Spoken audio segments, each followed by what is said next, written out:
सबकी good evening हो गई और जो भी आपके डाउट्स हैं वो अपन अभी डाउट्स में कर लेंगे अपन है जो भी आपके डाउट्स हैं। चलो बेटा शुरू करते हैं। मुझे लग रहा है थोड़ा सा ना रिफ्लेक्शन आज ज्यादा आ रहा है कुछ। मैं 1 मिनट है रिफ्लेक्शन कुछ बंद करता हूँ।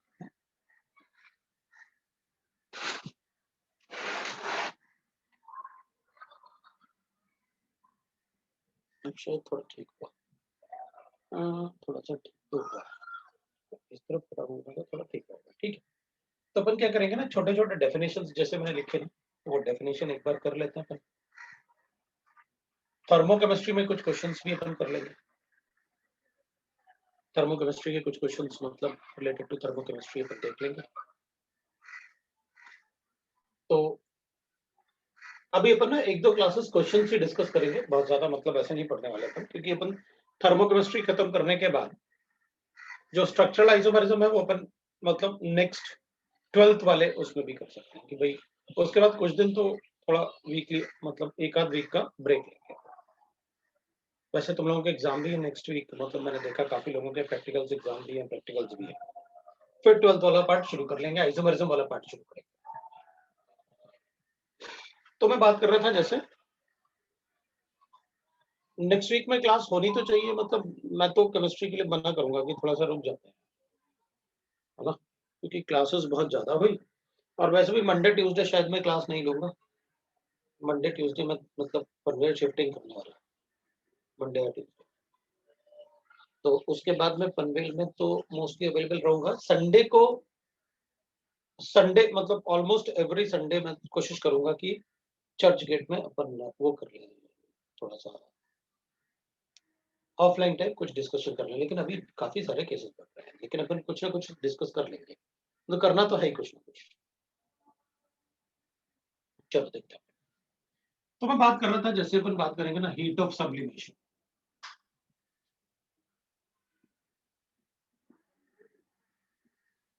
तो सब्लिमेशन का मतलब अपन सबको पता है कि एक सॉलिड है वो डायरेक्टली गैसियस स्टेट में कन्वर्ट हो जाए without going into the liquid state. तो अपन कहेंगे ठीक है, the energy required to convert 1 mole of substance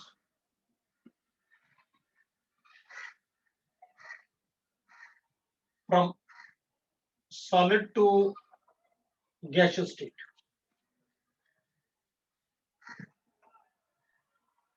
when heated above its boiling point। Obviously बात है बॉइलिंग पॉइंट के अबव ही हीट करना पड़ेगा बॉइलिंग पॉइंट। तो अगर मान लो मेरे पास वाटर है आइस के फॉर्म में गिवन है, इसको अपन 120 degree greater than equal to 120 degree रखते हैं, तो सीधा ये वाटर वेपर्स में कन्वर्ट हो जाएगा। That is heat of sublimation. और डिफरेंट टाइप ऑफ हीट्स हैं। फिर अपन लिख सकते हैं जैसे heat of solution.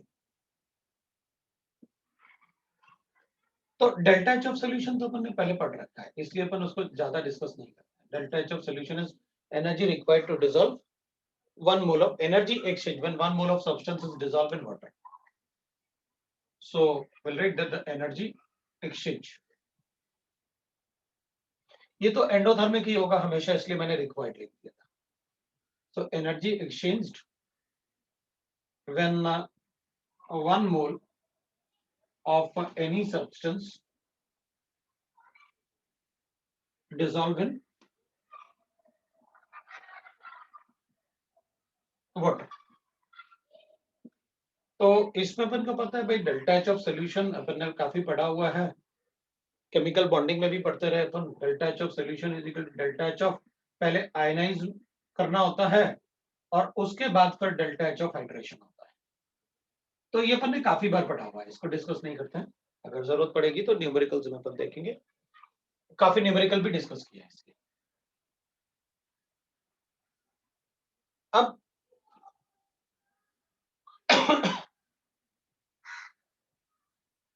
Calculation of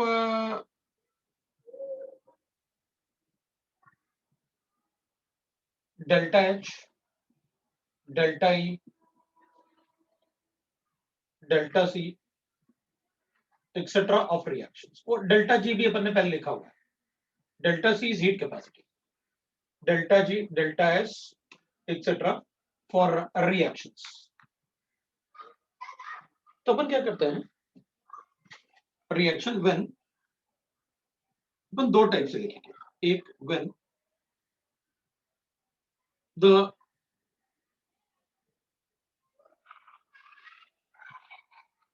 अब इसमें क्या होगा कि when we'll write that like this, so delta H of reaction is equal to होता है summation of delta H of product। ये मैंने पहले बताया हुआ है आपको, summation of delta H of reactants, ऐसे लिख सकते हैं।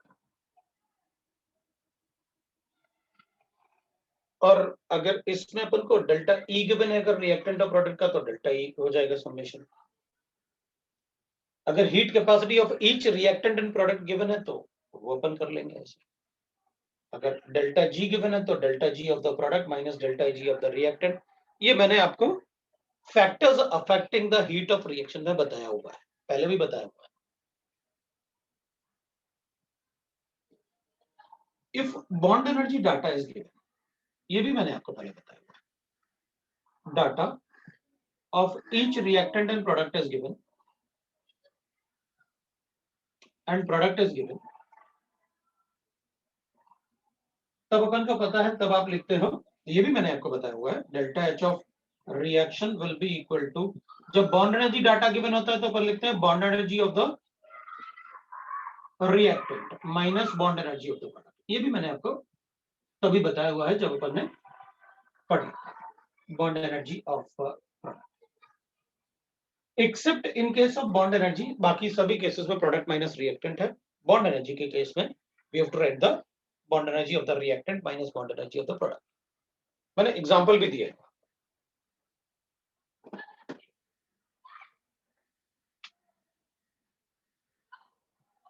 अब इसमें थोड़ा सा एक पार्ट, एक और कंसेप्ट होता है, that is called resonance energy. तो इसमें भी एक छोटा सा कंसेप्ट है रेजोनेंस एनर्जी का, तो अपन वो भी कर लेते हैं।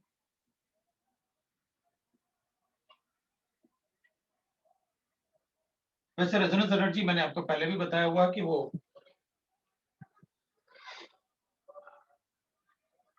ऑर्गेनिक केमिस्ट्री का पार्ट है, और मेरे ख्याल से इसके बाद अपन जीओसी 1 ही शुरू करेंगे आईयूपैक नेमिंग के बाद, और जनरल ऑर्गेनिक केमिस्ट्री में अपन को ये पढ़ना होता है रेजोनेंस एनर्जी, तो वहां पर काफी डिटेल में अपन डिस्कस कर लेते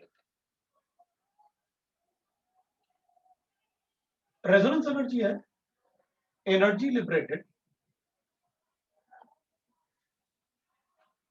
due to extra stability of molecule,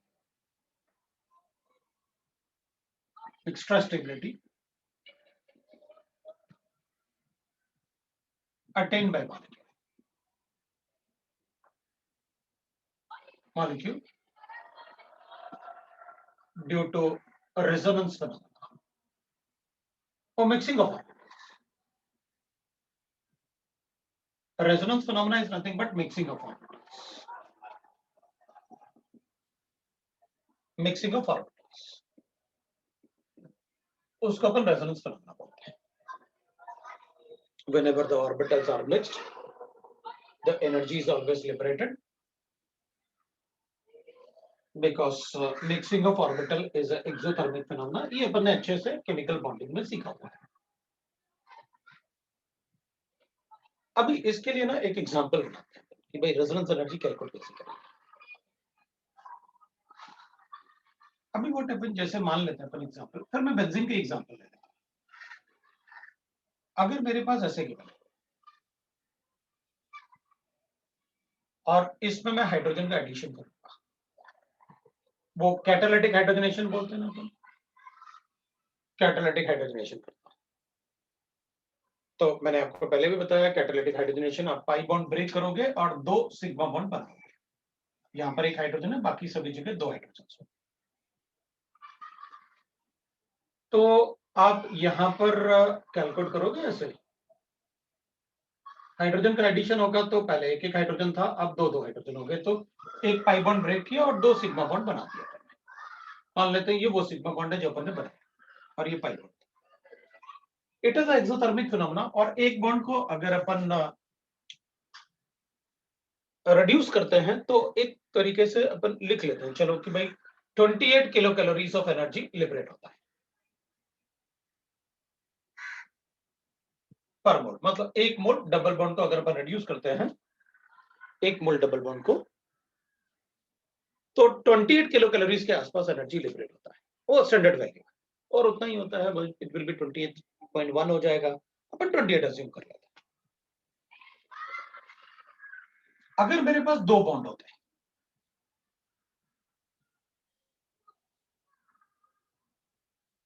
और फिर अपन H2 ऐड करते हैं, तो अपन कहते हैं ठीक है कोई बात नहीं, आप दोनों को रिड्यूस कर लो, इसको भी रिड्यूस कर दिया, इसको भी रिड्यूस कर दिया, जो एनर्जी लिबरेट होगा वो 28 इंटू 2 हो जाएगा किलो कैलोरीज, इतना एनर्जी लिबरेट हो जाएगा। अब दो बॉन्ड रिड्यूस कर दिया।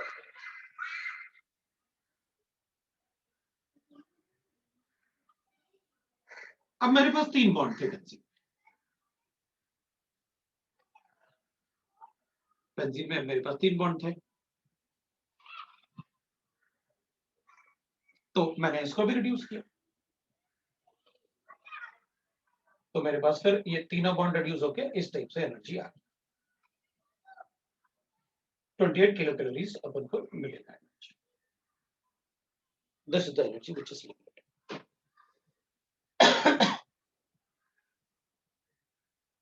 तो मुझे क्या मिला कि भाई इधर जो एनर्जी मुझे लिबरेट हुआ ना, 28 इंटू 2 किया अपन ने, तो इतना एनर्जी कम मिला मुझे इसमें। मुझे ये एनर्जी मिला था इसमें। तो अपन कहेंगे अच्छा ये कौन सा एनर्जी भाई, ये क्यों मतलब ऐसे हो रहा है। ओके, इतना एनर्जी मुझे कम मिला, मतलब यहाँ से जितना एनर्जी यहाँ मिल रहा था यहाँ ज्यादा मिला अपन को। यहाँ पर एनर्जी जो मिलेगा वो ज्यादा मिलना चाहिए था, क्योंकि तीन बॉन्ड रिड्यूस कर रहे हैं, लेकिन अपन को 36 किलो कैलोरीज कम मिलेगा। तो मुझे लगा कि मतलब अच्छा इसमें क्या हुआ होगा ऐसा। तो मैंने क्या किया, मैंने बेंजीन मॉलिक्यूल वापस लिया, मैंने बेंजीन मॉलिक्यूल वापस लिया ऐसे। मुझे पहले से पता था कि कार्बन कार्बन का बॉन्ड एनर्जी कितना होता है, मान लो एक्स अपन को पता है।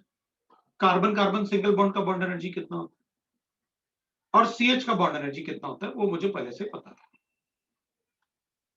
ये मुझे गिवन था, ये पहले से पता था। मैंने इसके सारे बॉन्ड्स ब्रेक किए, तो बॉन्ड जो energy required to break all the bonds required to break all bonds in benzene, इसकी बात कर रहा हूं।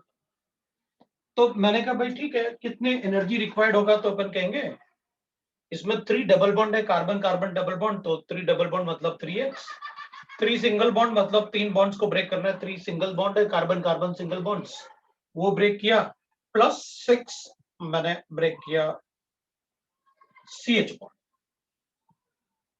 ये ब्रेक किया मैंने। To break all the bonds इतना एनर्जी रिक्वायर्ड होना चाहिए। अब अपन कहेंगे ठीक है भाई इतना एनर्जी रिक्वायर्ड होना चाहिए, लेकिन बेंजीन में हुआ क्या कि मुझे इनके अलावा इतना एनर्जी और देना पड़ा। फिर प्रॉब्लम आ गया ये 36 का, 36 वाला पार्ट तो अपना पीछे नहीं छोड़ रहा। तो अपन क्या बोलेंगे, देखो ये ऑर्बिटल्स एक ही बेस में,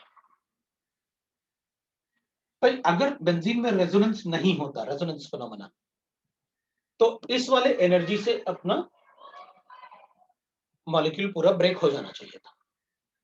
उतना एनर्जी और रिक्वायर्ड है, इसका मतलब ये हुआ कि ये रेजोनेंस फिनोमेना में है, और जो ये रेजोनेंस फिनोमेना की वजह से इसमें जो एक्स्ट्रा स्टेबिलिटी आ रही है वो 36 किलो कैलोरीज की आ रही है। मतलब जब ऑर्बिटल मिक्स कर रहे हैं आपस में ये ऑर्बिटल मिक्सिंग से कितना एनर्जी लिबरेट हो जा रहा है 36। मतलब जो एक्चुअल बॉन्ड, इसकी जो एक्चुअल स्टेबिलिटी होगी उसमें इसको 36 किलो कैलोरीज की स्टेबिलिटी और मिल रही है। मतलब जब अपन ने इतने बॉन्ड बनाए होंगे, मतलब 3 carbon carbon double bond, 3 carbon carbon single bond और 6 CH बॉन्ड, जब ये बॉन्ड बनाऊंगा तो बेंजीन बनेगा। जो एनर्जी लिबरेट हुआ वो इतना एनर्जी लिबरेट हुआ होगा जब मैंने बेंजीन को बनाया होगा,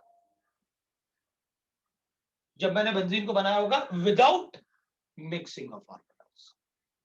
लेकिन बेंजीन बनने के बाद since the orbitals are in the same plane, वो आपस में मिक्स हुएंगे और mixing of orbital is exothermic phenomena. तो जब ये मिक्स होंगे तो उसकी वजह से इसमें से 36 और लिबरेट हो गया एक्स्ट्रा। मतलब ये मिक्सिंग ऑफ ऑर्बिटल की वजह से इसमें क्या आ जा रहा है, रेजोनेंस फिनोमेना की वजह से इसकी 36 किलो कैलोरीज और एनर्जी लिबरेट हो जा रही है। ओके, इट मींस दैट अपन ने लिखा the energy liberated due to the extra stability attained by the molecule due to resonance phenomena is called resonance energy. मतलब बेंजीन की रेजोनेंस एनर्जी 36 है। हमें कैसे पता चला, हमने बेंजीन को मॉलिक्यूल को लिया, हमको पता है ऑर्बिटल सेम प्लेन में थे, हमें पता है कि अगर 3 CC बॉन्ड 3 CC बॉन्ड ऐसे ब्रेक करना है और 6 ये ब्रेक करना है तो टोटल एनर्जी कितनी लगनी चाहिए थी, इतनी। मुझे एक्स्ट्रा और कितना देना पड़ा, तो अपन कहेंगे 36। इसका मतलब ये हुआ कि इसमें 36 किलो कैलोरीज का एक्स्ट्रा स्टेबिलिटी जो मुझे ब्रेक करना पड़ा। तो वो 36 एक्स्ट्रा स्टेबिलिटी कहां से आया होगा, रेजोनेंस फिनोमेना से। तो the energy liberated due to the extra stability of molecule due to the mixing of orbital is called resonance energy. And what is that? It is 36 for the benzene. तो अगर किसी molecule में, अब अपन क्या करेंगे, हमें ये पता होना चाहिए कि किस मॉलिक्यूल में रेजोनेंस हो रहा है किस में नहीं हो रहा है। तो जब भी किसी मॉलिक्यूल में ऑल्टरनेट एटम होंगे, मतलब वहां पर अगर मिक्सिंग ऑफ ऑर्बिटल होगा तो उसका रेजोनेंस एनर्जी जरूर होगा। मतलब इसमें भी ऑल्टरनेट एटम है, इसका मतलब है कि इस मॉलिक्यूल में अगर मैं 2 carbon carbon double bond, 1 carbon carbon single bond और CH बॉन्ड कितने हो गए, 2 यहां है 2 यहां है और 2 यहां है, 6 CH बॉन्ड अगर ब्रेक करूंगा तो इतना एनर्जी यूज होना चाहिए इसके सारे बॉन्ड ब्रेक करने के लिए। लेकिन अगर इससे ज्यादा एनर्जी देना पड़ा तो वो मिक्सिंग ऑफ ऑर्बिटल की वजह से रहा होगा, क्योंकि दोनों ऑर्बिटल, वो चारों ऑर्बिटल जो है ना वो एक ही प्लेन में है। ये जो पाई बॉन्ड है ये कॉन्जुगेशन है, वो ऑल्टरनेट है तो होगा तो कॉन्जुगेशन होगा, और कॉन्जुगेशन होगा तो इनमें मिक्सिंग होगी। तो इसका रेजोनेंस एनर्जी होता है कितना, 4 किलो कैलोरीज, राइट ना। तो अपन क्या कहेंगे, अच्छा 4 किलो कैलोरीज होता है तो ठीक है, इसमें इसके साथ साथ मुझे 4 और देना पड़ेगा। मतलब पहले 4 किलो कैलोरीज दो तो इसका रेजोनेंस फिनोमेना ब्रेक होगा, उसके बाद आप बॉन्ड एनर्जी यूज कर सकते हो।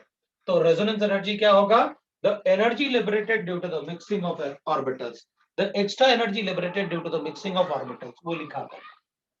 तो जब मुझे बेंजीन का, अगर मुझे बेंजीन का कंबशन भी करना पड़ा ना तो पहले मुझे 36 देना पड़ेगा ताकि वो ब्रेक हो जाए, उसका कॉन्जुगेशन ब्रेक हो जाए। अब आप सारे कार्बन हाइड्रोजन को बॉन्ड करो तो मुझे पता रहेगा कि अगर किसी मॉलिक्यूल में रेजोनेंस फिनोमेना है तो उसके रेजोनेंस फिनोमेना को ब्रेक करने के लिए पहले उसका रेजोनेंस एनर्जी देना पड़ेगा, उसके बाद ही सारे बॉन्ड ब्रेक होंगे। तो फिर ठीक है, इसका मतलब ये हुआ कि अगर मैं बेंजीन कार्बन 6 कार्बन ले लेता हूं और 6 हाइड्रोजन ले लेता हूं और इससे अगर C6H6 बनाऊंगा तो इसमें जो एनर्जी लिबरेट होगा वो कितना होना चाहिए, 3x + 3y + 6z, ये होना चाहिए लिबरेट। ये कब होना चाहिए, विदाउट रेजोनेंस फिनोमेना। क्योंकि अगर 3 बॉन्ड बनाओगे तो 3x हो जाएगा, 3 CH बॉन्ड बनाओगे इसमें सिंगल बॉन्ड बनाओगे तो 3y हो जाएगा, 6 CH बनाओगे तो 6z हो जाएगा। अब जब इसको बनाया तो ये तो तब है ना जब विदाउट रेजोनेंस। अब ऑर्बिटल अगर सेम प्लेन में होंगे तो वो मिक्स भी होंगे, तो इस एनर्जी के साथ साथ और कितना एनर्जी लिबरेट होगा, so this is the energy without resonance phenomena, without resonance phenomena। ये एनर्जी वो होगी जो विदाउट रेजोनेंस फिनोमेना है।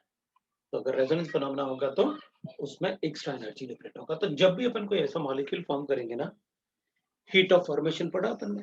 तो हीट ऑफ फॉर्मेशन में हमने जो भी एग्जांपल पढ़े थे उनमें रेजोनेंस फिनोमेना नहीं था। अगर रेजोनेंस फिनोमेना होता तो जो अपन डेल्टा एच ऑफ फॉर्मेशन लिखते हैं ना, delta H of formation for any molecule, this is nothing but the delta H of formation. तो डेल्टा एच क्या लिखेंगे अपन, minus of 3x plus 3y plus 6z, ये डेल्टा एच ऑफ फॉर्मेशन था इसका ऑफ बेंजीन, राइट। तो ये तो डेल्टा एच ऑफ फॉर्मेशन तब होगा विदाउट रेजोनेंस फिनोमेना, इतना एनर्जी लिबरेट होगा। लेकिन अगर उसमें रेजोनेंस फिनोमेना होगा तो अपन उसमें 36 और ऐड करेंगे, जितना भी होगा। बेंजीन का 36 होता है तो किसी भी मॉलिक्यूल के लिए लिख सकते हैं, उसको अपन रेजोनेंस एनर्जी कहते हैं। कि सो डेफिनेशन बिल्कुल क्लियरली मेंशन्ड है, energy liberated due to the extra stability attained by the molecule due to mixing of orbitals due to resonance phenomena.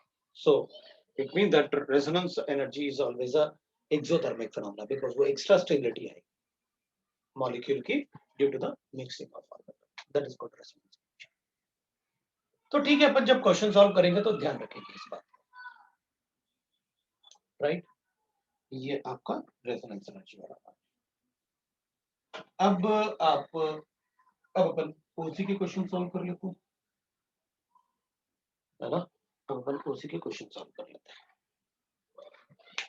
ये आपका चैप्टर थर्मोकेमिस्ट्री वाला पार्ट खत्म हो गया। आगे अपन पढ़ेंगे तो सेकंड लॉ पढ़ेंगे जिसमें एंट्रोपी पढ़नी होती है। ये रेजोनेंस एनर्जी है, इसमें क्वेश्चन सॉल्व कर सकते हैं। अब पहले अपन ओसी के क्वेश्चन सॉल्व करते हैं और उसके बाद अपन फिर इसके क्वेश्चन सॉल्व करेंगे, ठीक है।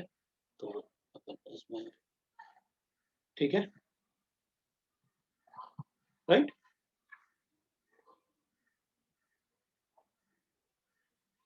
तो अपन चेक कर लेते हैं क्या लिखा है, प्रोडक्ट पता नहीं क्या है। प्रायोरिटी में पहले मैंने क्या थर्मोडायनेमिक्स बोला था या आईयूपैक नेम बोला था, वो मतलब आईयूपैक नेमिंग डिस्कस करने के लिए बोला था। पहले क्या बोला था मैंने प्रायोरिटी में,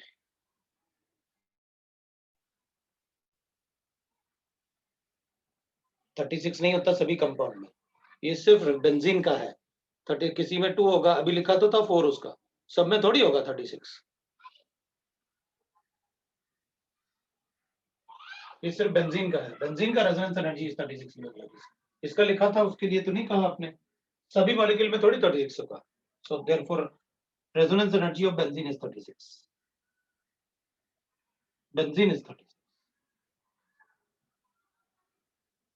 किलोकैलोरी पर मोल है। तो थर्मो बोला था मैंने, थर्मो का एक्सरसाइज 2 एंड एक्सरसाइज 3 बोला था, तो पहले वही डिस्कस कर लेते हैं। फिर एक्सरसाइज मतलब फिर आईयूपैक नेमिंग शुरू कर लेंगे, ठीक है। तो पहले अपन थर्मो शुरू कर लेते हैं। मैंने आपको एक्सरसाइज 2 और एक्सरसाइज 3 बोला था, तो मैं शीट ले लेता हूँ और डिस्कस करते हैं आपको।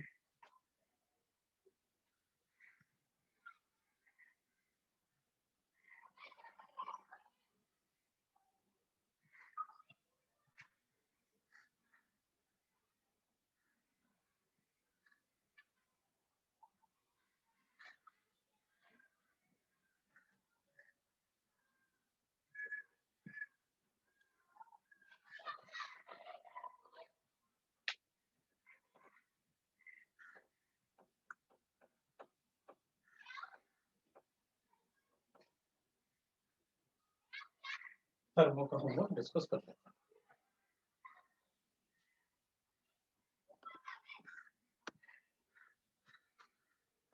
थर्मो वाले में थर्मो का एक्सरसाइज 3 पहले कर लेते हैं, फिर एक्सरसाइज 2। तो आप एक्सरसाइज 3 का बता दो।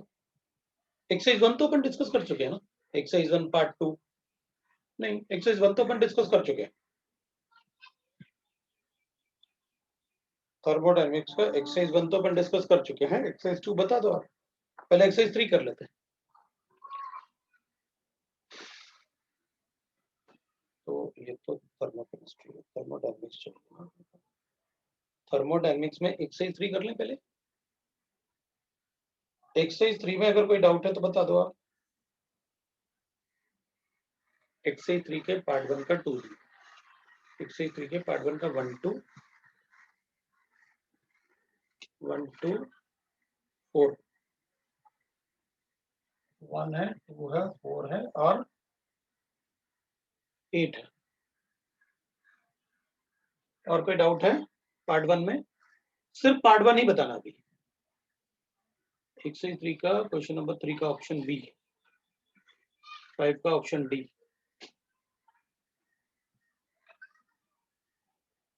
बी एंड डी, 3 का बी और 5 का डी। 5 का डी, 7 8 हो गया, 7 लिख लिया मैंने। पार्ट 1 का क्वेश्चन नंबर 2 का सी, 2 तो पूरा ही लिखा हुआ है।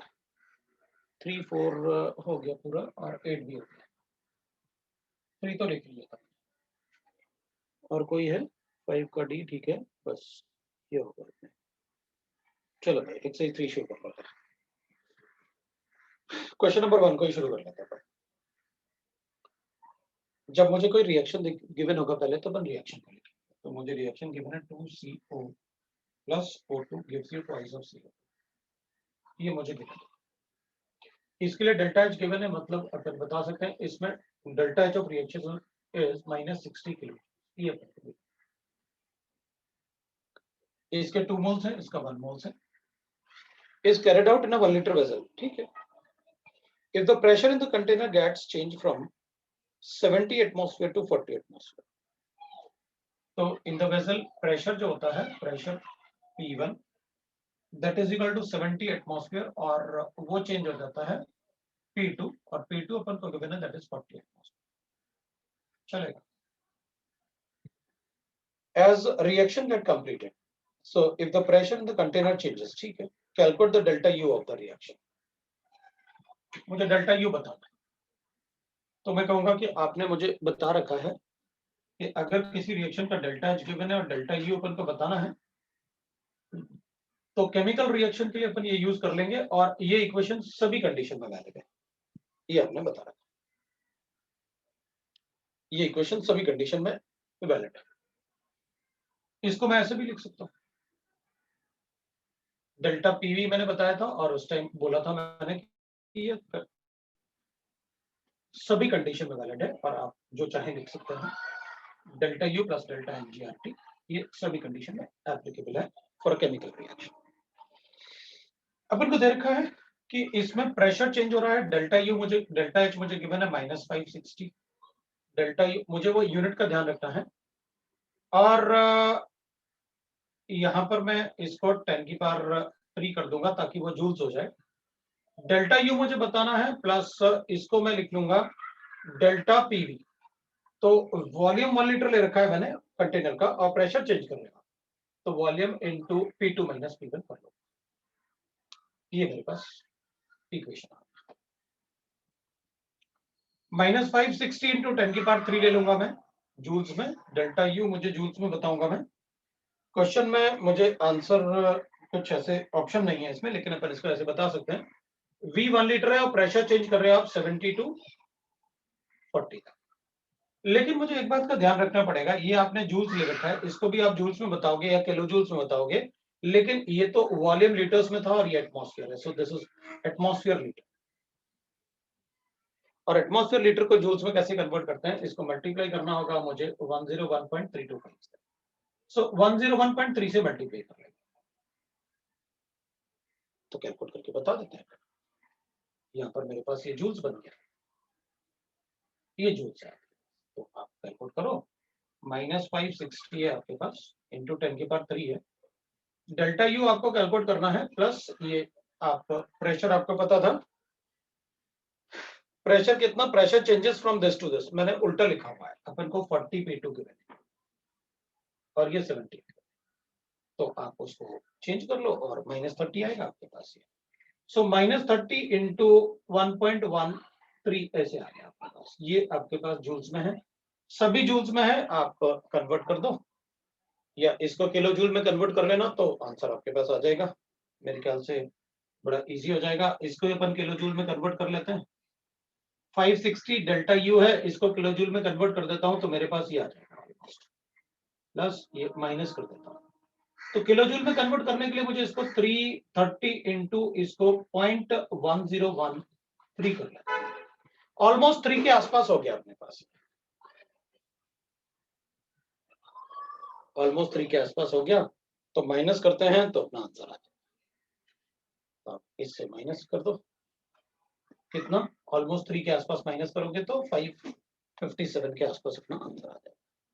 ये आपका एक्सरसाइज 1 का पार्ट 1 का 1 क्वेश्चन। अब 2 वाले में देख लेते हैं अपन, तो मेरे ख्याल से सबको समझ में आ गया। Delta U is equal to, ये किलो जूल में है लेकिन, तो माइनस इसमें अपन इधर लेके आएंगे तो माइनस 557 किलो जूल, ये आपका आंसर। अब दूसरे क्वेश्चन में आपने मुझे गिवन था among the following the state function. अपन को अच्छे से पता है कि स्टेट फंक्शन वो होते हैं जो एक पर्टिकुलर स्टेट को डिफाइन करेंगे। इंटरनल एनर्जी का मतलब हो गया ई, वो स्टेट फंक्शन होगा, बिल्कुल होगा, ये तो अपना आंसर हो जाएगा, ये स्टेट फंक्शन है। इररिवर्सिबल एक्सपेंशन वर्क, ये अपन को चेक करना पड़ेगा कि इररिवर्सिबल एक्सपेंशन वर्क। तो इररिवर्सिबल एक्सपेंशन वर्क मतलब अपने पास ऐसे आ जाएगा, W will be equal to minus P external into delta, ये expansion work, irreversible expansion work. तो और रिवर्सिबल तो नहीं होगा क्योंकि वो स्टेट फंक्शन तो नहीं आएगा, क्योंकि वो स्लो एक्सपेंशन होगा तो प्रॉब्लम हो जाएगा, फिर तो नहीं आएगा। और इररिवर्सिबल एक्सपेंशन वर्क में, क्योंकि अपन ने कहा था कि जिसमें डेल्टा लग सकता है ना, जिसमें डेल्टा लगेगा उसको अपन बता सकते हैं कि दैट विल बी, अगर P डेल्टा V है तो एक्सपेंशन वर्क में वॉल्यूम V2 माइनस V1 हो जाएगा। V2 भी स्टेट फंक्शन होगा और V1 भी स्टेट फंक्शन होगा। तो इररिवर्सिबल एक्सपेंशन वर्क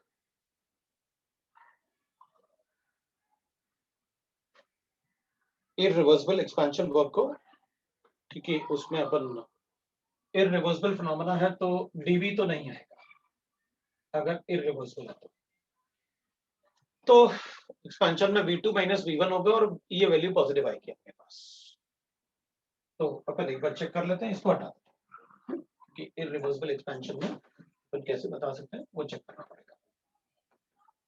रिवर्सिबल तो नहीं होगा क्योंकि यहाँ डीवी होगा और डीवी को अपन डेल्टा तो नहीं बना सकते। मोलर एंथैल्पी मतलब हाँ, 1 मोल का एंथैल्पी है तो हो जाएगा, ठीक है ना। सो इररिवर्सिबल एक्सपेंशन वर्क में अपन बता सकते हैं भाई, अगर अपन इररिवर्सिबल एक्सपेंशन की बात करेंगे तो चलो पीवी की बात करें, और इररिवर्सिबल एक्सपेंशन का मतलब मुझे फाइनल और इनिशियल ये एक्सपेंशन होगा, तो एक पर्टिकुलर प्रेशर पे अपन को ये ऐसे ग्राफ बनाते हैं एक्सपेंशन पर, तो V फाइनल होगा, V इनिशियल अपन को एक्सपेंशन वर्क। तो इररिवर्सिबल एक्सपेंशन वर्क में अपन पाथ इंडिपेंडेंट होगा, ये तो अगर पाथ इंडिपेंडेंट होगा तो अपन को नहीं पता ना किस पाथ से आएगा, रिवर्सिबल होता तो अपन बता देते किस पाथ से आएगा, राइट।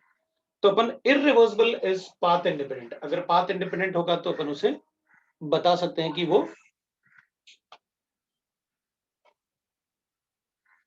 स्टेट फंक्शन है, क्योंकि ये तो पाथ पे डिपेंड नहीं करेगा ना, इधर प्रेशर था, इधर अपन को पता था और इधर अपन को पता है, अब किस पाथ को फॉलो करके गया वो अपन नहीं बता सकते।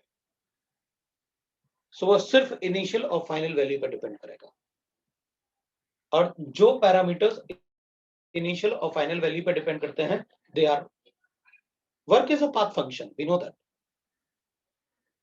Work is a path function. लेकिन अगर इररिवर्सिबल वर्क डन है तो सडन एक्सपेंशन होगा, वो सिर्फ इनिशियल और फाइनल पे डिपेंड करेगा। अगर रिवर्सिबल होता तो अपन उसको नहीं बता पाते, रिवर्सिबल होता तो अपन को पता था कि उसका पाथ यही होगा, फिर नहीं बता पाते। Work done irreversible is a state function, क्योंकि उसमें अपन सिर्फ इनिशियल और फाइनल स्टेज बता सकते हैं हमेशा। अगर आप इन जनरल लिखोगे कि नहीं वर्क डन है, तो वर्क डन तो हमेशा ही मैं बताऊंगा it is a path function. लेकिन अगर अपन इररिवर्सिबल वर्क कहेंगे जिसमें अपन को सिर्फ फाइनल और इनिशियल वैल्यूज पता होते हैं, फिर तो अपन ऐसे भी बोल देंगे भाई हमारे पास एच ए गिवन है और एच बी गिवन है, ये सिर्फ इनिशियल और फाइनल पे डिपेंड करता है, इनिशियल और फाइनल पे डिपेंड करता है, ये पाथ पे डिपेंड नहीं करेंगे कि कौन सा पाथ आपने फॉलो किया। और जो पैरामीटर्स इनिशियल और फाइनल पे डिपेंड करेंगे वो सारे के सारे स्टेट फंक्शंस होंगे। लेकिन अगर आप सिर्फ वर्क लिखोगे तो वर्क लिखने का मतलब ये बिल्कुल नहीं होगा कि इररिवर्सिबल वर्क है, इसलिए मैं उसको कभी भी स्टेट फंक्शन नहीं लिखूंगा। Work is always a path function unless it is mentioned it is a irreversible work. अगर इररिवर्सिबल गिवन है तो अपन बता। So work is always a path function, true और फॉल्स? It's true.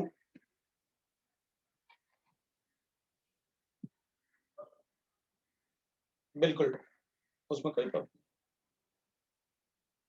फिर reversible work done, no it is a path function. Molar enthalpy, 1 mole का enthalpy.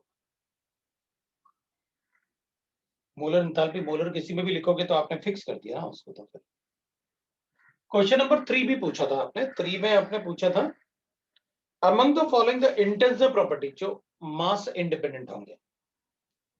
तो molar conductivity 1 mole का होगा, फिक्स है।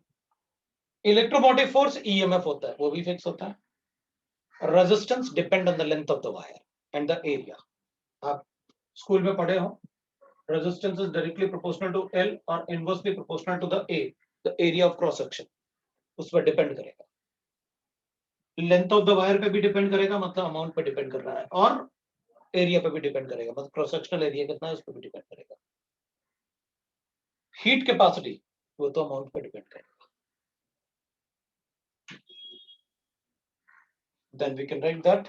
सो इंटेंसिव प्रॉपर्टी अपने पास सिर्फ 2 ही थे। एक तो मोलर कंडक्टिविटी होता है जो 1 मोल, मतलब सॉल्यूशन आप कितना भी ले लो, अगर इलेक्ट्रोलाइट 1 मोल है तो ऑब्वियसली बात है वो तो फिक्स होगा उसका कंडक्टेंस, क्योंकि जो 1 मोल में number of ions will remain constant, that's why.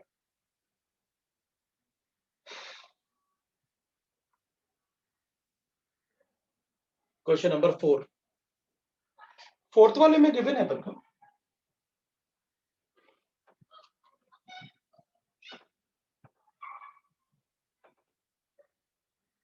Fourth वाले में गिवन है अपन को 1 mole of ideal gas is taken from A to B along the two paths denoted by the solid and the dash lines, solid and the dash lines। अच्छा, दूसरी बात ये कि जो एक्सरसाइज 3 का पार्ट 1 वाला पार्ट है ना, उसको हम डिफरेंट ही डिस्कस किया करेंगे आप पूरा 12th में, मतलब वो कंबाइंड बैच में नहीं किया करेंगे, वो एडवांस वाले बच्चों के साथ ही डिस्कस किया करेंगे। क्योंकि उसमें फिर क्या होगा ना, थोड़ा सा मतलब ये होगा कि एडवांस वाले बच्चे, मतलब मेंस वाले बच्चों को लगेगा सर हम इतना क्यों पढ़े, तो अपन वो नहीं पढ़ाएंगे, क्योंकि अब वैसे भी थोड़ा सा डिफरेंस तो रखना ही पड़ेगा मेंस और एडवांस में। वो अभी वो इसकी वजह से चल रहा है ना, कोविड की वजह से सब गड़बड़ हो रहा है। तो ठीक है, कोई बात नहीं, अपन को पीवी वर्क डन गिवन है, अपन पीवी वर्क डन लिख लेते हैं। Pressure volume work done given है अपन को, प्रेशर एटमॉस्फेयर में गिवन है और ये लीटर्स में गिवन है। तो एक तो अपन को गिवन है कि ए बी, वो ग्राफ बनाने की जरूरत नहीं है मुझे। Along two paths denoted by the solid line and the dash lines, if the work done by the solid line is Ws and the work done by the and that along the dotted line is Wd। अच्छा, एक Ws है solid line और एक Wd है। Then the closest integer, मतलब अपन को Wd upon Ws लिखना है, तो Wd ऊपर कर लेते हैं, बाद में अपन उसको रेशियो बता देंगे। तो ठीक है, पहले अपन ना डैश लाइन वाला, मतलब जो सॉलिड लाइन है उसको ही कैलकुलेट कर देते हैं। सॉलिड लाइन तो वर्क डन रिवर्सिबल होगा, कर पा रहा है ऐसे, तो वर्क डन रिवर्सिबल अगर मुझे कैलकुलेट करना है तो अपन एक बार पहले ये चेक कर लें कि ये आइसोथर्मल प्रोसेस है या एडियाबैटिक प्रोसेस है। तो अपन P1 V1 equal to P2 V2 कर लेते हैं। पहले अपन ये चेक कर लेना कि ये एडियाबैटिक प्रोसेस है या आइसोथर्मल प्रोसेस है। तो प्रेशर अपन को 4 गिवन है, तो वॉल्यूम 0.5 गिवन है, और उधर प्रेशर अपन को ये वॉल्यूम तो 5.5 गिवन है अपन को, प्रेशर थोड़ा सा 0.5 के आसपास ही आ रहा है, नहीं 0.5 से भी छोटा होगा, है ना, 0.5 से भी छोटा होगा। तो उसमें थोड़ा सा स्केल से देखना पड़ेगा, बिल्कुल लगा के, स्केल से लगा के देखो जरा कितना आ रहा है, स्केल से लगा के देखो कितना आ रहा, मेरे पास भी स्केल होना चाहिए, कितना आ रहा,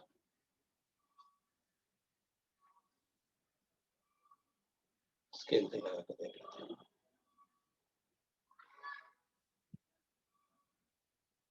0.5 से थोड़ा छोटा था, 0.54 जैसा लग रहा है, 0.4 जैसा लग रहा है, हाँ 0.4 से ही लग रहा है, मुझे वही लग रहा था। तो ये जरा इक्वल आ रहा है क्या अपने पास, 0.5 मतलब 2 हो जाएगा, ये 2 तो नहीं है, नहीं ये 2 नहीं है भाई, मतलब ये तो एडियाबेटिक प्रोसेस हो गया। तो एडियाबेटिक प्रोसेस में तो अपन को पता है फिर कैसे कैलकुलेट करना है, ऊपर ऊपर को कुछ गिवन था क्या, नहीं, क्लोजेस्ट इंटीजर बताना है, तो ये तो एडियाबेटिक प्रोसेस हो गया, है ना, ये तो एडियाबेटिक प्रोसेस हो गया, कुछ भी अपन को ऐसे गिवन नहीं था ना, तो अपन को एडियाबेटिक प्रोसेस से कैलकुलेट करना पड़ेगा, तो करेंगे अपन कैलकुलेट एडियाबेटिक प्रोसेस से। तो एडियाबेटिक रिवर्सिबल प्रोसेस तो ऐसे हो जाएगा, उधर एटॉमिसिटी गिवन है 1 mole of ideal gas is taken from A to B, solid path and dash path. If the work done along this is, अब प्रॉब्लम ये आ रहा है इसमें,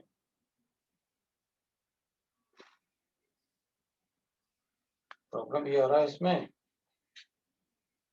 इसमें ये नहीं गिवन है एटॉमिसिटी ऑफ द गैस क्या है,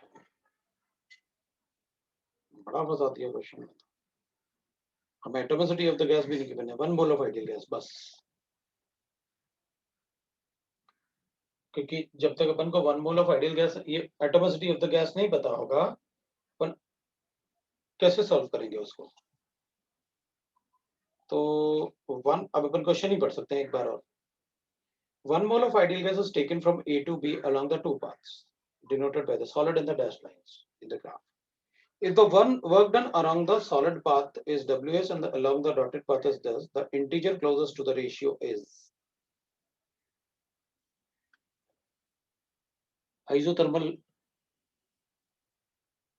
है ना, आइसोथर्मल भी हो सकता है और एडियाबेटिक भी हो सकता है। अब अगर मान लो अपन को ये नहीं गिवन है कि एटॉमिसिटी ऑफ द गैस क्या है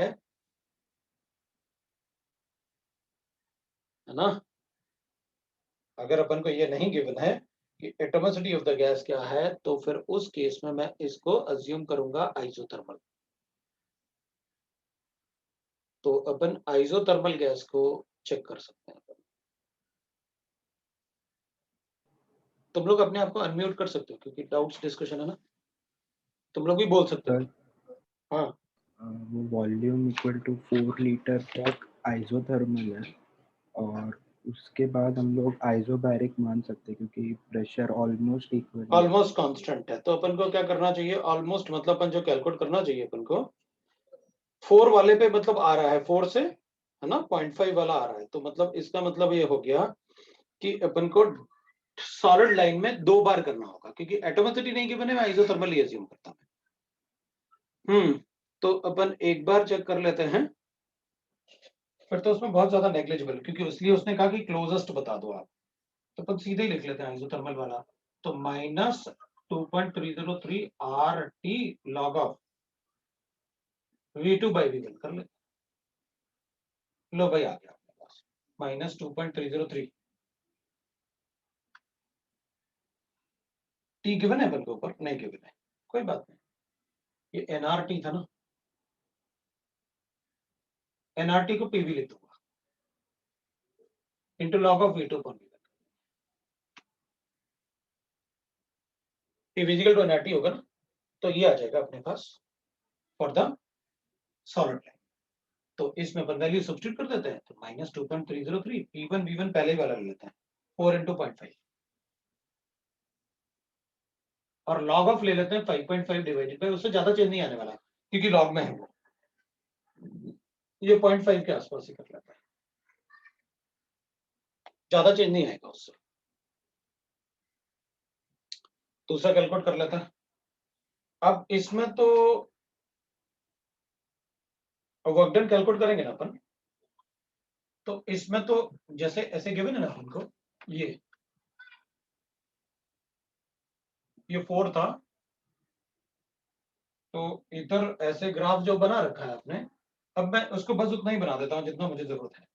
तो ऐसे डॉट डॉट ले रखे हैं आपने, एक तो आपने ऐसे बना रखा है, एक आपने ऐसे बना रखा है, और एक आपने ऐसे बना रखा है।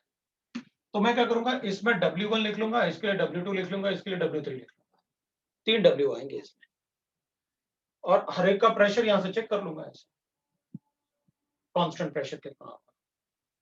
तो इसमें कितना वर्क डन होगा, तो वॉल्यूम चेंज देख लेता हूँ, इसमें वॉल्यूम चेंज देख लेता हूँ, इसमें वॉल्यूम चेंज देख लेता हूँ, और तीनों को ऐड कर देता हूँ। तो W1 plus W2 plus W3 कर लेते हैं, माइनस P एक्सटर्नल कितना हो जाएगा इसका, ये वाला हो जाएगा 1.5 के आसपास है।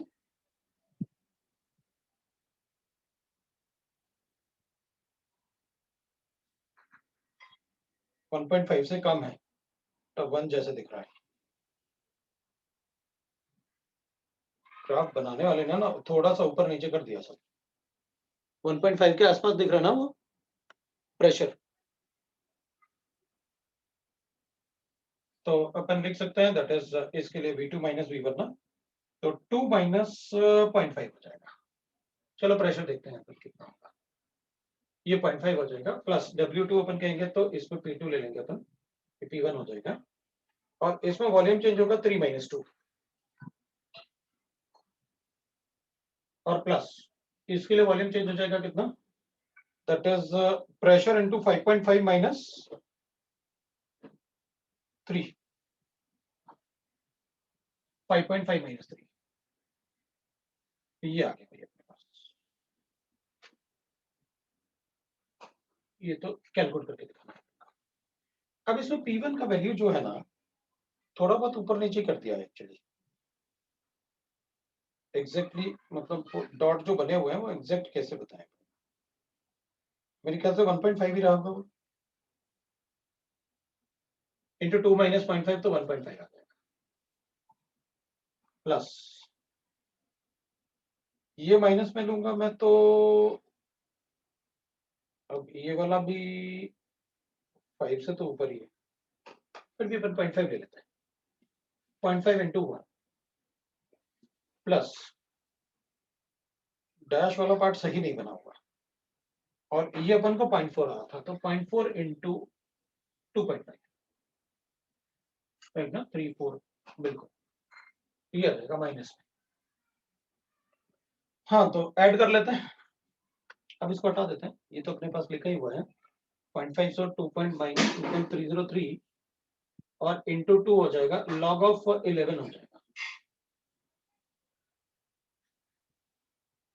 ठीक है ना, log 11 विल बी ऑलमोस्ट 1.1 ही हो जाएगा, log 11,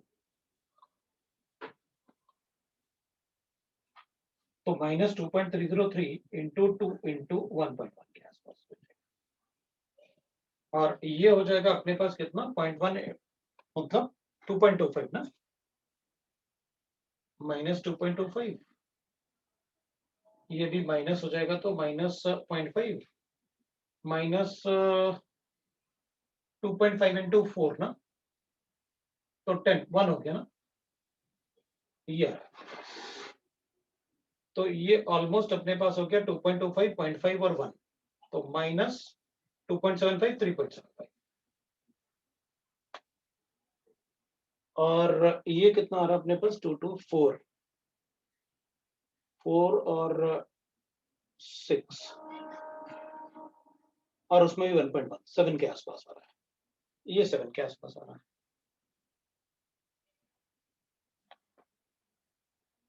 ये आंसर आ जाएगा।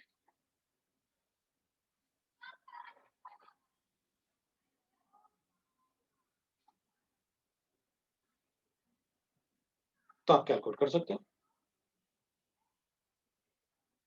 है ना। और किसी तरीके से सॉल्व किया क्या? तो अगर और कोई तरीका है तो आप बताओ। वैसे आंसर कितना होना चाहिए इसका? 2 होना चाहिए, मेरे ख्याल से आ रहा है।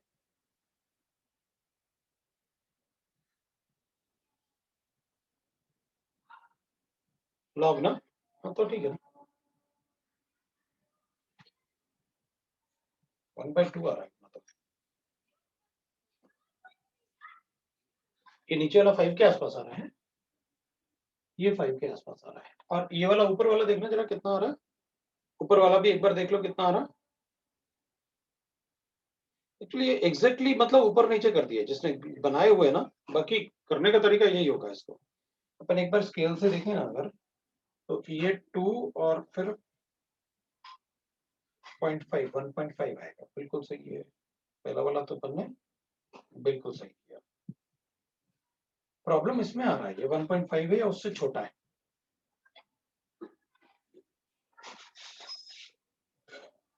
प्रॉब्लम इसमें आ रहा है। चलो तो कह रहे सर मैंने भी एक बार दूसरे तरीके से किया हुआ है, देखते हैं।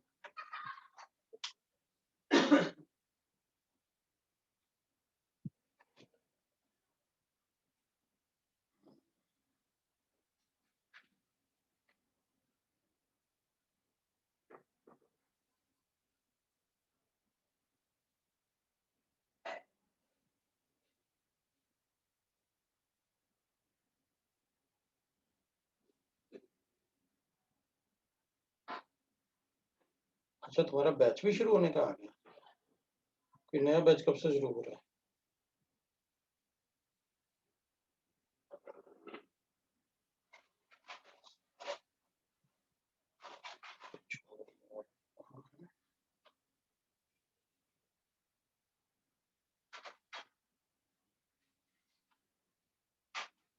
हम्म,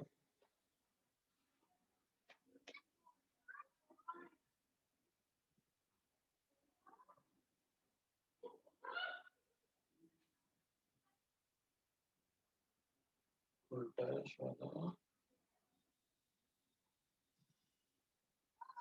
तीनों को ऐड करना पड़ेगा ना डैश वाले में तो। अच्छा 2 और 0.3 अपन ने भी लिया, 2 और 3 वो भी अपन ने लिया, 5.5 एंड और 3 वो भी अपन ने लिया। तो तूने क्या किया, 1.5 into 4, 1.5 into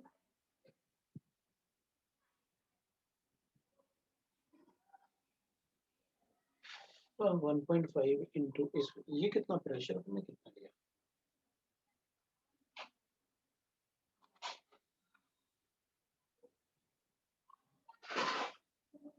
A to be तो ठीक है, P1 P2 P3 ठीक है। ये ना ग्राफ जो है तो अपन कैलकुलेट करें अगर इसका प्रेशर, तो एक तो प्रेशर वर्क डन ये हो जाएगा, दूसरा वर्क डन ये हो जाएगा, तीसरा वर्क डन ये हो जाएगा। तो एक्सपेंशन करूंगा तो, अच्छा उसने बना के दिया हुआ है अपन को, 1 मिनट रुक जा।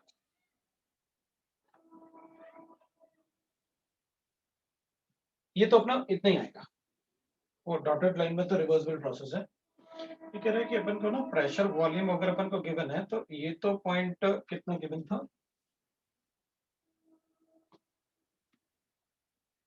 ये 0.5 गिवन, ये भी अपन को 2 गिवन है, सही है। ये वाला अपन को 3 गिवन है, ये भी सही है। और लास्ट वाला अपन को 5.5 गिवन है, ये भी सही है। तो तीनों के वर्क डन को ऐड कर लेता हूं। इसका वर्क डन हो जाएगा W1 minus P1 into V2 minus V1, 2 minus 0.5। W2 हो जाएगा अपने पास माइनस P2 इंटू 3 माइनस 2, ये तो अपन ने किया। और W3 अपने पास हो जाएगा that is P3 into 5.5 minus 3, ये हो जाएगा। तीनों वर्क डन को कैलकुलेट कर देते हैं। अब अगर इसका प्रेशर कितना लेना है अपन को, P3 इज दिस, तो P2 इज दिस, तो P1 इज दिस। अच्छा तो P1 मतलब इसमें P1 मतलब ये हो जाएगा प्रेशर, यही देना चाहते हैं ना। हाँ, डॉटेड लाइन में बिल्कुल अपन एरिया कैलकुलेट करेंगे। P1 इक्वल टू 4, बिल्कुल ठीक है। P1 इक्वल टू अपन को 4 आ रहा है। P2 अपन को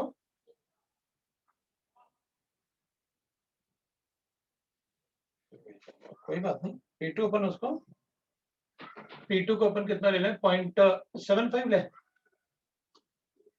P2 इज इक्वल टू 1 आएगा ना।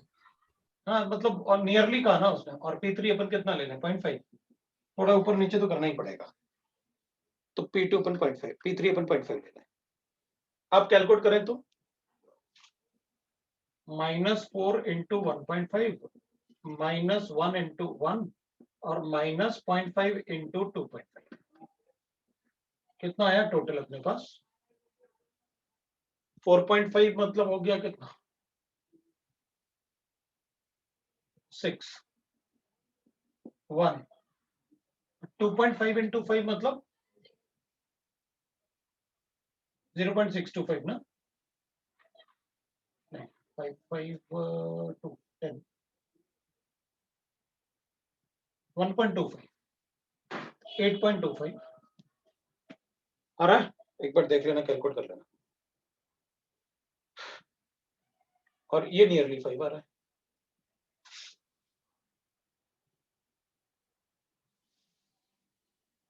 तो अगर देखा जाए तो ऑलमोस्ट मतलब, क्योंकि अपन ने थोड़ा सा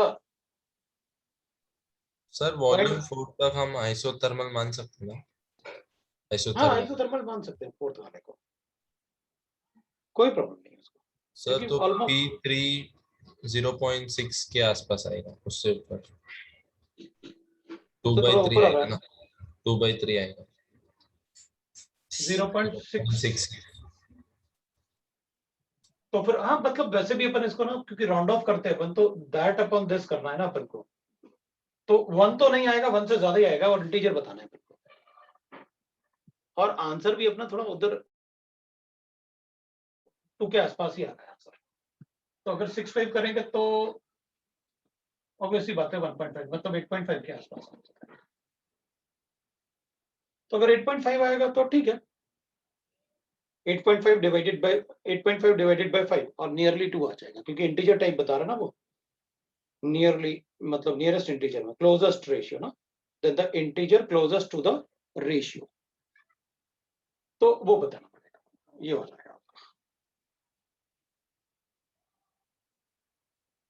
अब क्वेश्चन था फिफ्थ वाला, नहीं फिफ्थ नहीं पूछा किसी ने, सिक्स्थ वाला क्वेश्चन है अपने पास। अब सिक्स्थ वाले को, सिक्स्थ भी नहीं पूछा, सेवेंथ वाला पूछा।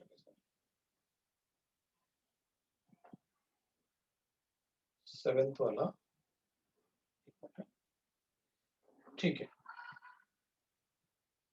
सेवेंथ वाले में गिवन है अपन को, ये आ गया।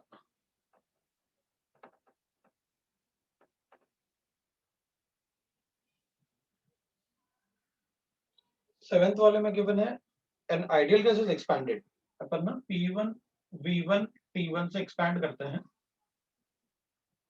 P2 V2 और T2 पे under the different condition. The correct statement among the following is or are: the work done by the gas is less when expanded reversibly from V1 to V2 under adiabatic conditions as compared to that expanded reversibly from V1 to V2 under isothermal condition. That is correct. That is correct. क्योंकि अभी थोड़ी अपन ने ऐसे पढ़ रखा है ना कि दोनों में जो ग्राफ आते हैं वो ऐसे आते हैं रिवर्सिबल में। तो जो वर्क डन एडियाबैटिक में होता है वो कम होता है एज कंपेयर टू आइसोथर्मल के। आइसोथर्मल में ये वर्क डन होगा, आइसोथर्मल में ज्यादा वर्क डन होता है। बी वाला अपन को गिवन है the change in internal energy of the gas is 0 T1 to T2.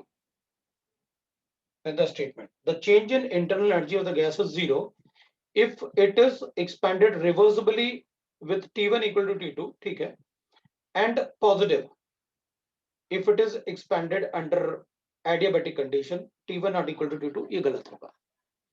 क्योंकि अगर एक्सपेंशन हुआ तो गैस में कूलिंग होगा, और गैस में कूलिंग होगा तो टेम्परेचर कम हो जाएगा, इसलिए डेल्टा ई डिक्रीज होगा, इसलिए गलत होगा।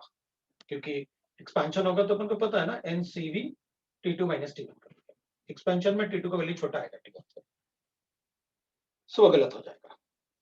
If the expansion is carried out freely, it is simultaneously both isothermal as well as adiabatic condition, वो करेक्ट था। फॉर फ्री एक्सपेंशन अपन ने लिखे थे ना, सारे पैरामीटर्स दोनों के लिए एक जैसे थे, आइसोथर्मल और एडियाबैटिक के लिए, नोट्स में भी है अपने। The work done on the gas is maximum when it is compressed irreversibly from P2 V2 to P1 V1 against constant external pressure। बिल्कुल irreversible compression में सबसे ज्यादा वर्क डन होता है। हम करेंगे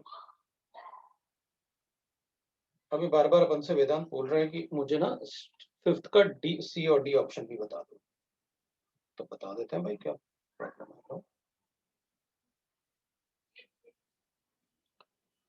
द रिवर्सिबल एक्सपेंशन, ठीक है, ये ग्राफ बना हुआ है, वैसे ग्राफ ही है। Reversible expansion of ideal gas under the adiabatic and isothermal. तो अगर एक्सपेंशन की बात करेंगे तो अच्छा, ग्राफ भी अपन को पता होता है, ऐसे होता है पीवी ग्राफ। अगर मान लो ये आइसोथर्मल के लिए है, थोड़ा अच्छा बना देता हूं, ये आइसोथर्मल के लिए है, तो ये एडियाबैटिक के लिए होगा।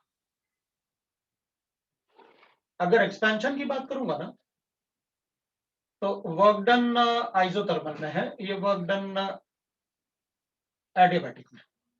और अगर कंप्रेशन की बात करूंगा ना, तो कंप्रेशन में ये वर्क डन आइसोथर्मल में कम होगा और एडियाबैटिक में ज्यादा होगा कंप्रेशन में, क्योंकि टेम्परेचर बढ़ेगा ना उसमें। अब ये कह रहा है कि मुझे डाउट है डी वाले पार्ट में, delta U of isothermal is greater then delta U of adiabatic. D वाले में अपन को डाउट है ना, कोई बात नहीं। अरे तो क्वेश्चन नंबर 5 बोल तो रहा था मैं इतनी जोर से कि डी और सी दोनों, अब एक बोल रहा सी वाला, एक बोल रहा डी वाला, तो जब चुपचाप रहते ना थोड़ी देर, अब मैंने देखा कि अच्छा सिर्फ डी वाले में क्या था उस ग्राफ के हिसाब से। अपन को ये वाला ग्राफ यहां तक वाला पार्ट के बने, इस वाले ग्राफ में इससे कंपेयर करना है। तो सी वाले में work done in isothermal process, तो आइसोथर्मल में तो ये दिख ही रहा है, ये आइसोथर्मल का पार्ट ही तो था जो अपन ने ऐसे पैरेलल लिखे। That is greater then adiabatic, ये वाला एडियाबैटिक वाला था, तो एडियाबैटिक वाला तो ये है, और आइसोथर्मल का एरिया बड़ा होगा एडियाबैटिक से, तो वो work done in isothermal process and work done is greater then the work done in adiabatic process. दोनों एक्सपेंशन है। अब क्वेश्चन पढ़ना पड़ेगा पहले से, एक बार और पढ़ लेता हूं क्योंकि बीच में गड़बड़ कर दिया ना। The reversible expansion of ideal gas under adiabatic condition, अच्छा वही गिवन है in the figure, which of the following statement are correct. Work done in isothermal process is greater than work done in adiabatic process. Adiabatic process में cooling होगा और उसमें दोनों में ही negative charge है, तो वर्क डन इसका मान लो अगर अपन को आया -5, तो ये आएगा -8। एक्सपेंशन है ना दोनों, लाइक दैट, तो अपन बता सकते हैं सी वाला एक्सपेंशन है, दोनों में नेगेटिव चार्ज, नेगेटिव साइन आएगा। बिल्कुल सेम चीज इसमें आ रही है डी वाले में। डी वाले में क्या है अपन को पता है, डी वाले में delta U of isothermal, isothermal तो 0 होता है, लेकिन डेल्टा यू ऑफ एडियाबैटिक ये वैल्यू छोटा होता है, इससे लेस देन 0 होता है। लो भाई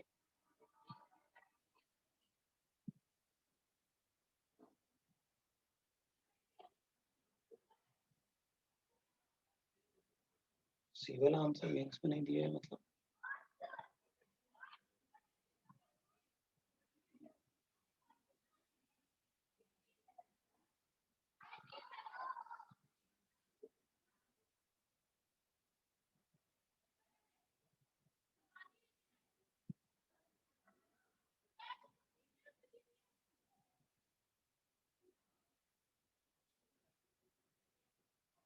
हाँ तो आंसर क्यों देंगे उसमें,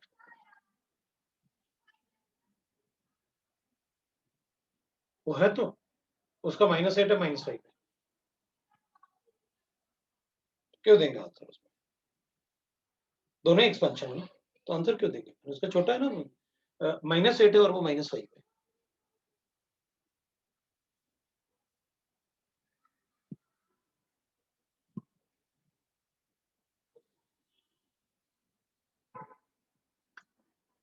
question number 6, N ideal gas in a thermally insulated vessel. Question number 6 भी पूछा है भाई, थर्मली इंसुलेटेड है तो ऑब्वियस सी बात है Q = 0 हो जाएगा।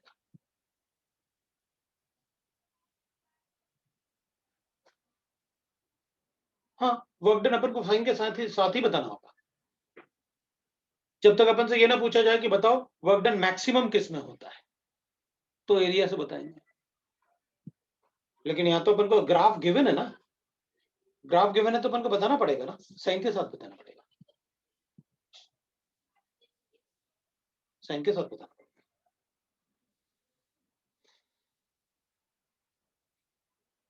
हाँ, Q0 है, हाँ तो Q0 है तो अपन को क्या करना है, अब इसमें लिखा है क्वेश्चन नंबर 6 में Q0 है, the answer is also given B, C and Y।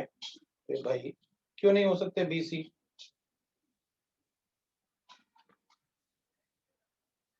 Free expansion है ना, तो टेम्परेचर कांस्टेंट रहेगा। भाई ये P एक्सटर्नल 0 गिवन है ना, तो वर्क डन नहीं हुआ, और वर्क डन नहीं हुआ, फ्री एक्सपेंशन है, तो P1 V1 = P2 V2 होगा, क्योंकि फ्री एक्सपेंशन में P1 V1 = P2 V2 होता है ना। लिखा हुआ है यार, तो नोट्स में भी लिखा हुआ है ये सब। कहाँ गया, क्वेश्चन नंबर 8 पूछा था, 8 भी पूछा है। चलो भाई 8 वाला देखते हैं। अब कुछ और है क्या, वर्क डन साइन के साथ बताना है, हाँ ठीक है। A reversible cyclic process for an ideal gas. Here PV = तो अपन को PVT गिवन है, ठीक है। तो थर्मोडायनेमिक पैरामीटर्स, ठीक है, सब अपन को पता है, तो करना क्या है इसमें देखते हैं। द करेक्ट और more than one option correct है। द करेक्ट ऑप्शंस आर, अब पहले ग्राफ बना लेते हैं, क्योंकि ग्राफ मुझे इसमें दिखेगा तो मैं आपको एक्सप्लेन कर पाऊंगा। 8th वाले में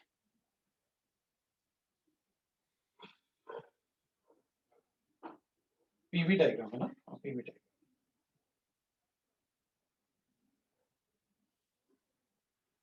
इधर गिवन है P1 V1 T1, इधर गिवन है P2 V1 T2, मतलब ये वाले में, और इधर गिवन है P2 V2 and T1 and T1, मतलब V और T का ग्राफ।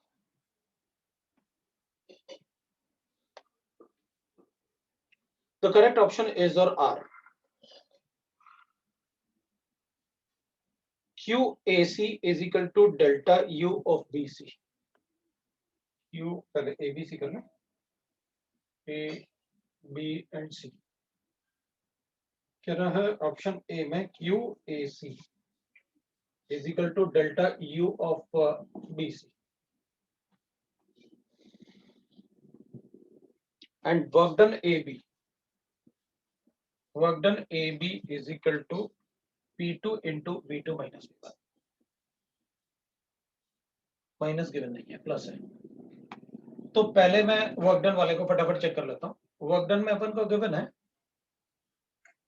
कि AB ना, AB T कांस्टेंट है, तो work done will be equal to P2 into V2 minus V1। P है कहाँ, तो V2 minus V1, और प्रेशर कांस्टेंट है, तो प्रेशर कैसे कांस्टेंट होगा, प्रेशर कांस्टेंट तो तब होगा जब ये ऐसे होगा, तब अपन कहेंगे V is directly proportional to T, C वाले में, है ना, तो वो तो नहीं है, ये वाला गलत हो गया। ये वाला ये कह रहा है QAB, Q of AB is equal to U of BC, delta U of BC, उसमें तो टेम्परेचर कांस्टेंट है, डेल्टा U तो 0 हो जाना चाहिए, डेल्टा U तो 0 है, राइट ना, और Q तो अपन PV से Q कैलकुलेट कर सकते हैं ना, P1 V1 और P2 V2 अपन Q कैलकुलेट कर सकते हैं ना, तो Q 0 होगा क्या इसके लिए, टेम्परेचर कांस्टेंट है, तो इसका मतलब जिसमें डेल्टा यू 0 होगा उसका क्यू 0 होना चाहिए। नहीं, ऐसा जरूरी नहीं है। क्यू 0 मतलब एडियाबैटिक टाइप में ऐसा तो नहीं होता है, पर टेम्परेचर कांस्टेंट है। अगर मैं हीट दूंगा, हीट 0 है, इधर वर्क डन हो रहा है क्या? हाँ हो रहा है ना। P2 V2 is equal to work done, तो बता सकते हैं ना अपन। डेल्टा यू 0 टी कांस्टेंट है, तो डेल्टा यू 0 बीसी होता है। बीसी कैसे बोल दिया इसने? ये एसी और बीसी मैंने कुछ अलग अलग लिखे थे। अरे क्यू ऑफ ए बी, वो तो पॉसिबल ही नहीं, गलत है। Work done BC, work done of BC, ठीक है। तो वर्क डन बीसी ऐसे कैलकुलेट कर देंगे, ये हो जाएगा work done of BC. So work done of BC is equal to हो जाएगा P2 into V2 minus V1, P2 into V2 minus V1, correct है। V2 माइनस V1 ना, बता सकते हैं वो करेक्ट है, कोई प्रॉब्लम नहीं, क्योंकि पॉजिटिव लिखा ना आपने, तो वर्क डन आ जाएगा। ये वॉल्यूम चेंज ये आ गया ना, V2 और ये V1 है, प्रेशर P2 ले लिया चलेगा। और Q of BC, Q of BC path function है, is equal to delta H of AC, Q of BC is equal to delta H of AC, Q of BC is equal to delta H of AC. By delta H of AC will be equal to NCP delta T, that is T2 minus T1. Delta H of AC, A कहां पर है ये और वो, so T2 minus T1, ठीक है। तो ये NCP T2 minus T1, so delta H अपने पास ये आएगा at constant volume, constant volume पे चेंज है ना, तो delta H of AC is equal to Q of BC. Delta H तो ये आना चाहिए, और ये तो कांस्टेंट वॉल्यूम पे है, तो ये तो आएगा Q ऑफ AC, है ना, ये तो आएगा Q of AC is equal to delta H, तभी तो अपन ने इसको गलत बोला था। Q of AC should be equal to constant pressure पे, है ना, कांस्टेंट प्रेशर पे अपन को Q of BC constant pressure पे, Q of BC constant pressure पे, और वो डेल्टा H के बराबर होगा, तो वो सही हो गया, ऑप्शन सही आ गया। Q ऑफ BC ना कांस्टेंट प्रेशर पे है ना, ये B2C V और T का ग्राफ है, तो कांस्टेंट प्रेशर पर जो Q होगा वही तो डेल्टा H होगा, तभी तो अपन ने इसको गलत बोला था ना कि Q of AC, Q of AC वो तो कांस्टेंट प्रेशर कांस्टेंट वॉल्यूम पे है ना, ये तो यही डेल्टा H होना चाहिए उसका, जबकि अपन को BC दिया था, कांस्टेंट प्रेशर पे दे रखा है BC, तो BC पे कांस्टेंट प्रेशर है, तभी तो गलत बोला था अपन ने इसको। B वाला अपना सही आ रहा है, दूसरे चेक कर लेते हैं। डेल्टा U ऑफ CA वो करेक्ट है, C2A, और delta H of CA, delta H of CA constant pressure पे, तो delta H of CA is this, so delta H of CA, C2A मतलब कम टेम्परेचर अपन क्या कर रहे हैं, कम कर रहे हैं, और delta U of CA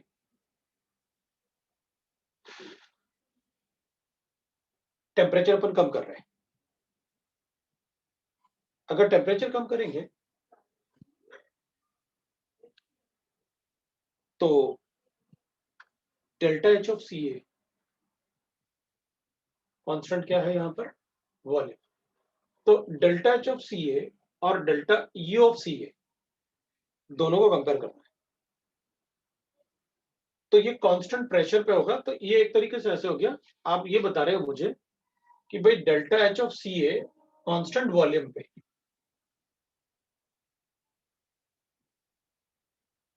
delta H of C A, ये तो ठीक है अपने पास, और delta H of C A, दोनों ही डेल्टा एच ऑफ सी, हाँ सी ए के बनाए, तो delta H of C A and delta U of C A, temperature, volume constant है, टेम्परेचर चेंज हो रहा है, तो ये तो सीधा क्यू आ जाएगा, Q of C A, volume constant है, T2 माइनस T1। अगर हम कंप्रेशन करेंगे, सी ए का मतलब हो गया सी से ए, कंप्रेशन करेंगे तो टेम्परेचर बढ़ेगा,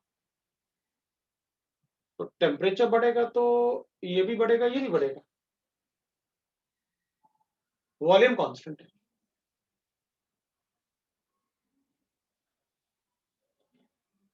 और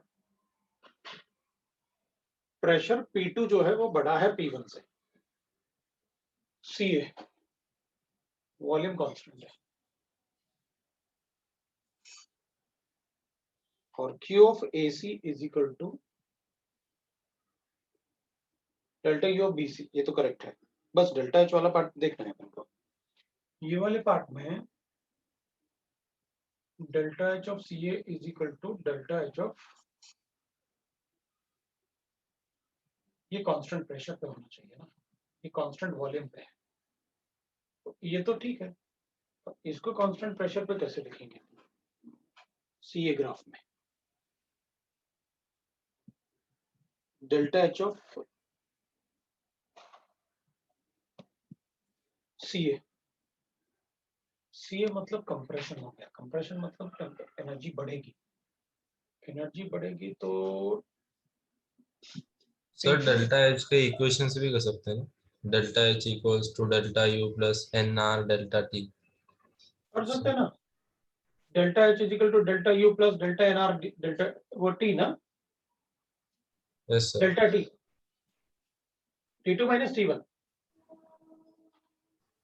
T T one minus T two. AC given है अपन को, CA गिवन है ना अपन को, CA मतलब final temperature T1 minus T2, sir अभी उससे एक माइनस निकालेंगे क्योंकि वो बड़ा है। आ गया आ गया आ गया आ गया, तो लिख नहीं रहा था ना, यही तो कंफ्यूजन आ रहा था, मैं T2 माइनस T1 ले रहा था तब से नहीं आ रहा था, क्योंकि उसको एग्जैक्टली नहीं आ पा रहा था ना, मैं T2 माइनस T1 लिख रहा था उसमें हर बार, लिखने से आ गया, अब ये वैल्यू तो नेगेटिव होगी ना, अब अगर ये वैल्यू नेगेटिव होगी तो ऑब्वियस सी बात है कि डेल्टा यू बड़ा होगा, डेल्टा लिख के देख ही लेना चाहिए, ठीक है, तो आ गया अपने पास, कोई प्रॉब्लम नहीं है, तो फिर तो सी भी आ जाएगा अपना ऑप्शन, सी भी ऑप्शन होगा, अब डी वाले को देख लेते हैं, डी वाला ऑप्शन अपन कर सकते हैं, डी वाले ऑप्शन में मतलब एक दो ऑप्शन के बाद बाकी ऑप्शन एक जैसे ही हो जाते हैं, Q of BC is equal to Q of BC is equal to delta of AC, नहीं ये कैसे हो सकता है, delta of AC Q of BC, Q of BC is equal to Q of BC is equal to delta H of BC, तो गलत हो जाएगा, और डेल्टा H ऑफ CA वो तो अभी अपन ने प्रूव किया वो गलत है, आ गया आंसर अपना BOC आ रहा है, सर डी का फर्स्ट गलत है। डी के फर्स्ट वाले में अपन को गिवन है ना Q of BC, Q of BC तो कांस्टेंट प्रेशर पे है ना,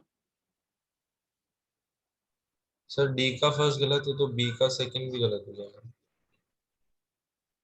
नहीं Q of BC is equal to delta H of AC ना,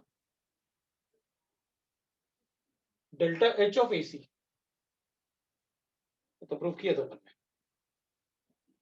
सर और डेल्टा ए का एक गलत बोला था सर, लेकिन सी का दूसरा वाला फिर गलत हो जाएगा। नहीं Q of AC, Q of AC is equal to delta U of BC, Q of AC is equal to delta V, constant pressure पे है ना, तो इसलिए गलत था वो Q पहले वाला, Q AC ना, ये तो कांस्टेंट वॉल्यूम पे है, is equal to delta U of BC, हाँ वो करेक्ट हो गया ना भाई, ये तो कांस्टेंट वॉल्यूम पे है ना अपने पास, ए वाले में ना, भाई ए वाले में तो ये हो गया ना अपने पास, ये ए तो लिखा तो है अपने पास, Q ऑफ AC, ये कांस्टेंट वॉल्यूम पे है ना, तो NCV लिखा ना अपन ने, दैट इज अब डेल्टा टी कर लेते हैं, और वो डेल्टा यू के बराबर होगा ना, ये होगा।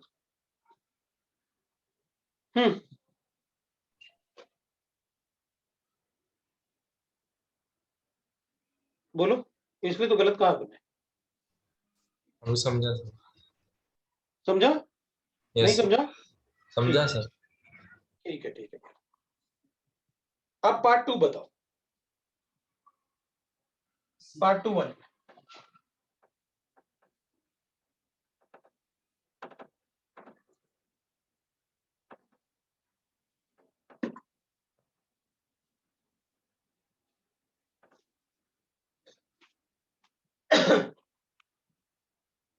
पार्ट 2 वाले में कोई डाउट है? पार्ट 2 का ऑनलाइन का 3, अच्छा ये ऑनलाइन ऑफलाइन अलग अलग है। पार्ट 2 के 1 का ही आंसर नहीं आ रहा है, 1 हो गया, ऑनलाइन का 3, ऑनलाइन का 3 हो गया, पार्ट 2 के 1 का आंसर नहीं आ रहा, तो देख लेंगे वो तो, कोई प्रॉब्लम नहीं। और कुछ है? ऑनलाइन का 1, पार्ट 2 का ऑनलाइन का 6, 1 एंड 6 भी है, ठीक है, बस इतना ही है, तो चेक कर लेते हैं फटाफट, 6 एंड 7 भी है। चलो 1 का आंसर नहीं आ रहा, वही देख लेते हैं पहले। Assuming that the water vapors is an ideal gas, in an ideal gas the internal energy delta U, 1 mole of water is vaporized, ठीक है, तो अपन को गिवन है water vapors, the internal energy delta U when 1 mole of water is vaporized at 1 bar, तो molar enthalpy of vaporisation अपन को given है, तो लिखो ना, क्या प्रॉब्लम है, H2 है ना, लिक्विड है, वेपर हो गया गैस, तो डेल्टा एच अपन को गिवन है, डेल्टा यू अपन से पूछा है, प्लस डेल्टा एनजीआरटी लिखो ना, ये गैस है और ये लिक्विड है, तो डेल्टा एनजी को 1 लिखो ना, this minus this, delta U पूछा है, आर अपन को गिवन है 8.3, टेम्परेचर 373 है, और डेल्टा यू अपन को गिवन है that is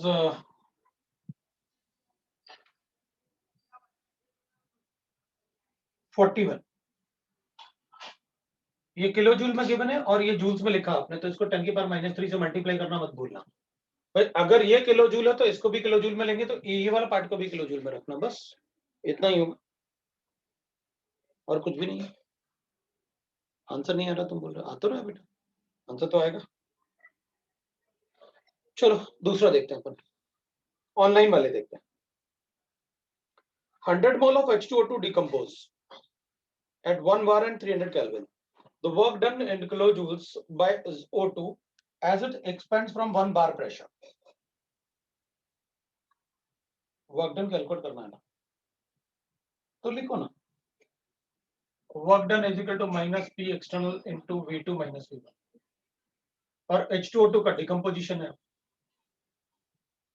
converts into twice of H2O plus O2, ये गैस हो गया, ये लिक्विड है और ये भी लिक्विड है, ये 2 मोल्स है, सो इसके 100 मोल्स लिए हमने, so 100 mole of H2O2 decomposed to at 1 bar and 300 Kelvin, the work done by O2, अपन को work done by O2 हो जाएगा, ये गैस है ना, तो work done by O2 it expands against bar, तो against लिखा है, इसका मतलब irreversible process, तो -1 बार ले लेते हैं, और वॉल्यूम कितना आता है, वॉल्यूम तो गिवन ही नहीं है, तो कोई बात नहीं, इसको ऐसे लिख लेते हैं, एनआरटी कर लेते, तो माइनस जितने मोल्स इसके होंगे इसके आधे मोल्स होंगे, तो 50 हो गए, किसमें दिया आंसर अपन को, किलो जूल्स में बताना है, चलेगा ना, और टेम्परेचर अपन को गिवन है दैट इज 300 केल्विन, लो भाई ये जूल्स में आ गया, आप किलो जूल में कन्वर्ट कर देना तो आंसर आ जाएगा।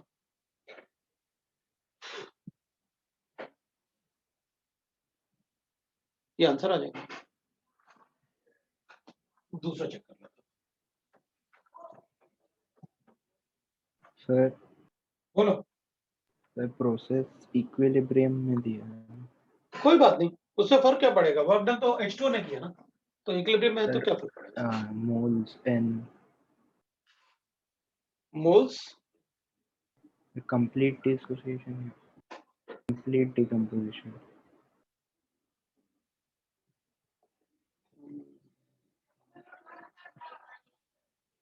इक्विलिब्रियम में तो दे रखा है यार, ये तो है, तो कंप्लीट डिसोसिएशन कैसे करेंगे, 50 मोल्स कैसे लेंगे, ये बात तो सही है कि अगर आपने ऐसे दे रखा है तो मैं 50 मोल्स कैसे ले लूं, बात भी सही है कि मैं 50 मोल्स कैसे ले लूं।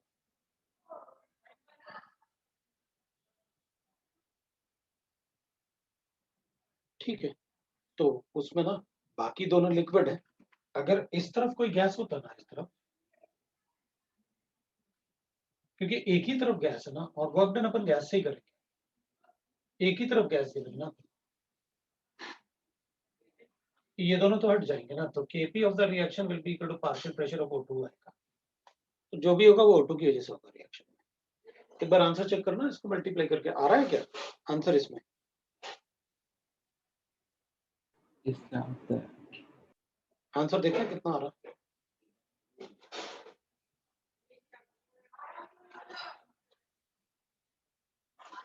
आंसर कितना आ रहा है, कैलकुलेटर से करना है, क्योंकि लिक्विड है इसलिए और कोई मेथड नहीं हो पाएगा उसको सॉल्व करने का।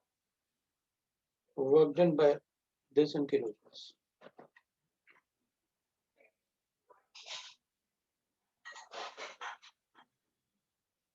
क्योंकि यही मेथड आ पाएगा उसको सॉल्व करने का, लिक्विड की सर वजह से नहीं इससे कर आता सकते। है। आ रहा है ना, वही आंसर होगा, वही अज्यूम करके कि लिक्विड है, बाकी लिक्विड से तो वर्क डन होगा नहीं, जो भी वर्क डन होगा वो O2 से वर्क डन होगा, और O2 जो आएगा वो लिबरेट होता जाएगा, उड़ता जाएगा, तो वो रिएक्शन हमेशा फॉरवर्ड चला जाएगा, तो इसलिए उन्होंने वैसे बता दिया, चलेगा। इक्विलिब्रियम में अपन अज्यूम तो नहीं करते कंप्लीट डिकम्पोजिशन, लेकिन अपन बता सकते हैं। दूसरा क्वेश्चन है थर्ड वाला। थर्ड वाले क्वेश्चन में आइडियल गैस है ना, साइक्लिक प्रोसेस है ना, तो N ideal gas undergoes a cyclic process, तो इसमें पीवी वर्क डन है, मेरे ख्याल से सब लोग कैलकुलेट कर सकते हैं, इसके अंदर एरिया ही तो कैलकुलेट करना है आपको।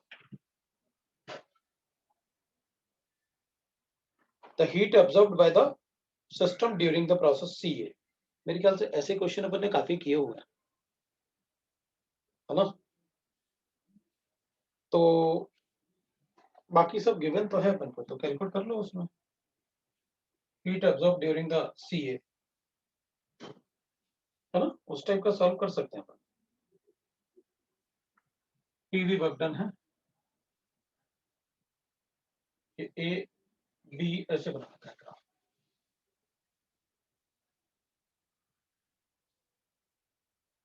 ये हो गया अपने पास A B और C, अपन को गिवन है, ये एरो ऐसे बना रखा है, तो वर्क डन हो जाएगा total, that will be equal to WA plus WBP plus WC, मतलब WAB BC CA, और डेल्टा U हो जाएगा total delta UAB plus delta U BC plus delta UC A, वैसे अपन क्यों कर लेंगे total UAB plus Q total तो आ ही जाएगा अपने पास अगर ये दोनों आ गए तो, और BC प्लस QC, काफी कुछ तो गिवन है अपन को, BC of delta U -5, UAB अपन को गिवन है, कितना गिवन है, 2 किलोजूल सारे यूनिट है, WAB गिवन है मुझे कितना -5, WCA गिवन है मुझे कितना 3, तो WBC तो 0 है, तो W टोटल आ गया अपने पास। अब अगर अपन ये कैलकुलेट कर लें कि यू ए बी और यू ये कितना होगा, तो अपन बता सकते हैं भाई U A B, delta U A B क्या है, तो डेल्टा यू बी सी मुझे गिवन है। बीसी गिवन होने का मतलब है कांस्टेंट वॉल्यूम है, तो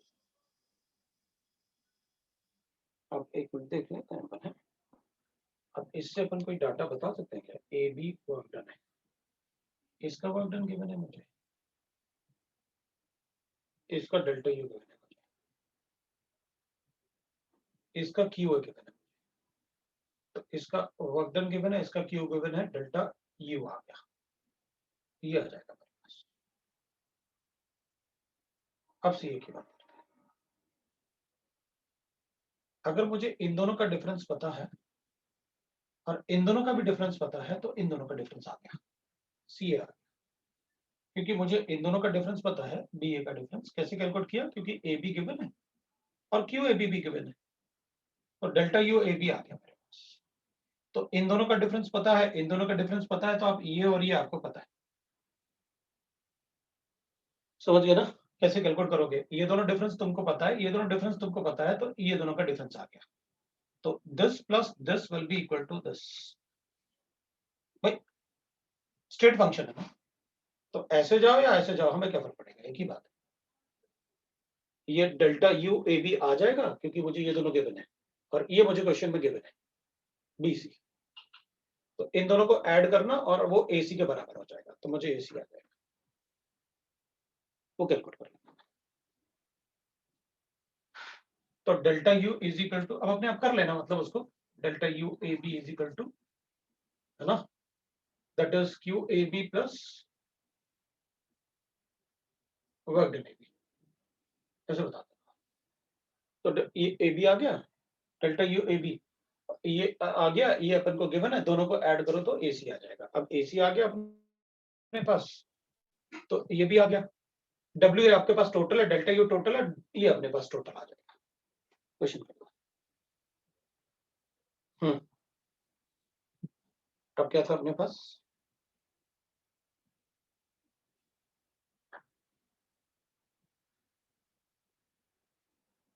क्वेश्चन नंबर 4 वाले में गिवन है अपन को, कंसिडर द, इसमें किसी को कोई डाउट नहीं होगा क्योंकि इसमें बीसी अपन को ये सारे पार्ट गिवन है अपन को, डेल्टा यू बीसी गिवन है, डेल्टा डब्ल्यू बीसी गिवन है, तो क्यू बीसी आ गया अपने पास, और क्यू सी अपन से पूछा था शायद उसने, हाँ हो गया, सारा पैरामीटर्स अपन को पता है इस इक्वेशन से। Consider the reversible isothermal expansion of ideal gas in a closed vessel at a two different temperature T1 T2, ठीक है चलेगा, okay, T2 is less than T1, okay, the correct graph depiction of dependence of work done on the final volume is,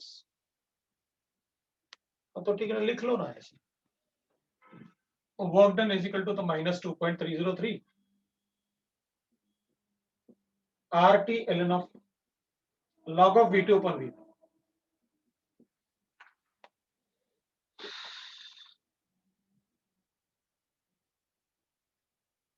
जिसका volume ज्यादा होगा,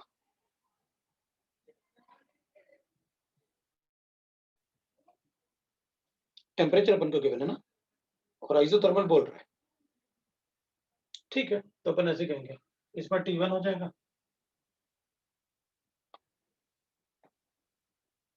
जिसका T1 ज्यादा होगा दोनों ही ln v गिवन है अपन को, अपन इसको ln v अज्यूम कर लेंगे, कोई बात नहीं, इसको अपन ऐसे हटा देते हैं तो ln हो जाएगा, minus nRT ln of v2 upon v1, ये v बोल रहा है, चलेगा, तो एक बार T1 होगा तो W1 होगा, T2 होगा तो W2 होगा, अगर अपन T1 लिखें तो माइनस साइन की वजह से उसका W1 कम होगा, नहीं लेकिन उसमें तो मॉड लगा रखा है, मॉड लगाया ना उसमें, मॉड मतलब आपको मैग्नीट्यूड बताना है, तो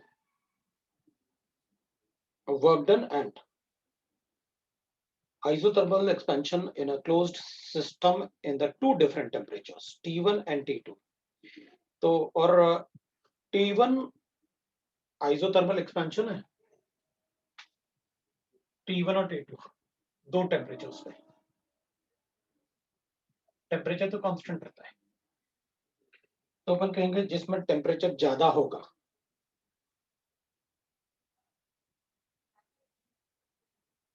जिसमें टेम्परेचर ज्यादा होगा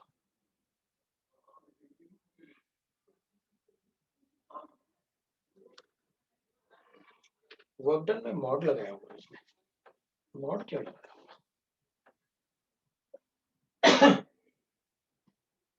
सर मॉड से माइनस हटा देना, मॉड मॉड है तो पॉजिटिव वैल्यू ही आएगी ना, हाँ तो पॉजिटिव वैल्यू देनी पड़ेगी ना अपन को, इसलिए मतलब ग्राफ सारे अपवर्ड है ना, ऊपर है, स्लोप पॉजिटिव है इसलिए वो मॉड दिया। अब अपन अगर ग्राफ ही देखें ना, तो ग्राफ देखने से लग रहा है कि फोर्थ वाला ही आंसर होगा, ग्राफ देने देख, है ना, y इक्वल टू mx के फॉर्म में। हाँ तो अपन को ना y मतलब इसमें ये सीधी सीधी बात है कि अपन इसको भूल जाओ, जिसका टेम्परेचर बड़ा होगा उसका वर्क डन ज्यादा होगा, तो जिसका टेम्परेचर ज्यादा होगा उसका वर्क डन ज्यादा होगा। एक्सपेंशन है, दोनों में टेम्परेचर डिक्रीज होगा, मतलब कांस्टेंट टेम्परेचर लेना है अपन को, तो अपन तो सीधे सीधे बता देंगे भाई नेगेटिव साइन होता तो अपन को पता है क्या करना है, लेकिन अगर आप मॉड लगा रहे हो तो वॉल्यूम चेंज अगर दोनों में एक जैसा अज्यूम कर लें, लेकिन volume change ln of v given है, तो ln ऑफ v में ज्यादा चेंज नहीं आता, क्योंकि ln जिसमें गिवन हो उसमें ज्यादा चेंज नहीं आता, जिसमें टेम्परेचर ज्यादा गिवन होगा, अब वो भी नहीं गिवन है ना अपन को न्यूमेरिकल वैल्यू, तो अपन ऐसे ही बोल सकते हैं कि स्लोप इसमें पॉजिटिव ही लेना है, तो पॉजिटिव स्लोप लेंगे, तो जिसमें जिसका टी मतलब टेम्परेचर ज्यादा होगा उसमें वर्क डन ज्यादा होगा, बस यही बोल सकते हैं, T2 ग्रेटर देन T1, तो जिसका टेम्परेचर ज्यादा होगा उसमें वर्क डन ज्यादा होगा। The graphical depiction of dependence of work on the final volume is, तो जिसका टेम्परेचर ज्यादा होगा उसका वॉल्यूम ln ऑफ v है ना, लेकिन अपन टेम्परेचर पर डिपेंडेंस ज्यादा बताएंगे तो वही बता दूंगा मैं तो। सो आंसर तो मैं फोर्थ बता दूंगा, बाकी तो ऐसे तो नहीं होगा ना जी, क्रॉस 1 और 2 तो क्रॉस क्यों करेंगे, ये तो कभी हो ही नहीं पाएगा ना ऐसे।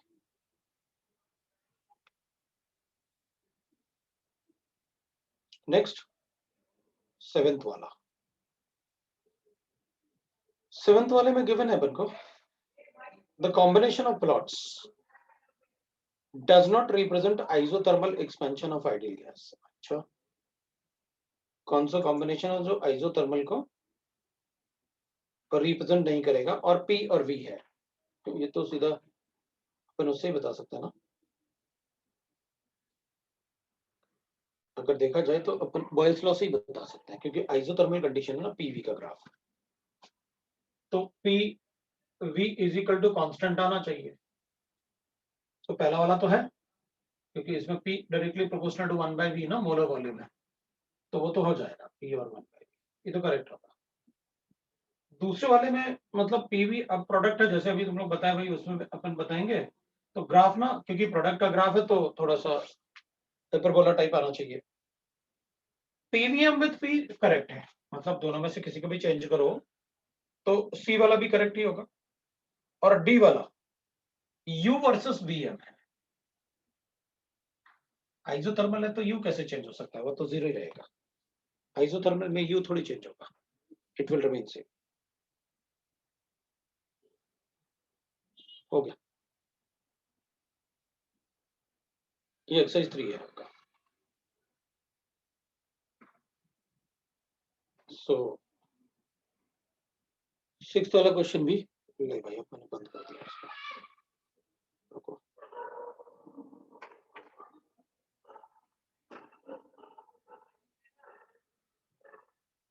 Sixth वाले क्वेश्चन में, for a diatomic ideal gas in a closed system which of the following plots does not correctly describe the relation between the thermodynamic quantities, Cp और प्रेशर डज नॉट रिप्रेजेंट ना, तो भाई ठीक है ना, अगर Cp और प्रेशर होता तो प्रेशर कांस्टेंट प्रेशर पे ही होता ना Cp का वैल्यू, तो और वॉल्यूम और Cv और V होता तो कांस्टेंट रहता है।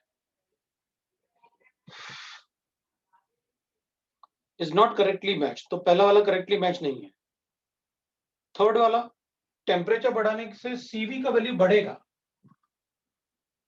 Cv और T, अगर टेम्परेचर बढ़ाऊंगा तो Cv का वैल्यू बढ़ेगा नहीं, U तो लास्ट वाला तो खैर अपन U है, तो U को तो कांस्टेंट रखना है टेम्परेचर के साथ।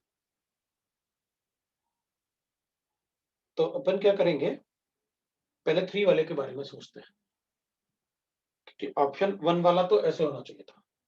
सेकंड वाले में ये है, पता क्या होता है, जैसे अपन ने उसमें भी लिखा हुआ है कि अगर मान लो मेरे पास ट्राइएटॉमिक गैस है और अगर मैं टेम्परेचर बढ़ाऊंगा तो ना ये डायटोमिक गैस में भी कन्वर्ट हो सकता है।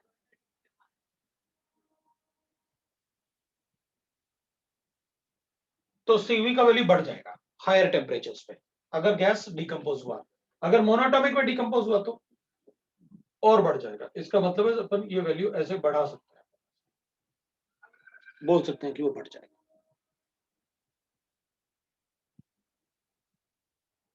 और U और T में, U और T में अपन को ग्राफ इसलिए ऐसे बोल सकते हैं क्योंकि अगर फेस चेंज हुआ तो फिर डी चेंज हो जाएगा ये, लेकिन फेस चेंज होना चाहिए कि पहले ये लिक्विड था बाद में वेपराइजेशन हो गया, तो ऑब्वियस सी बात है इंटरनल एनर्जी चेंज होगी।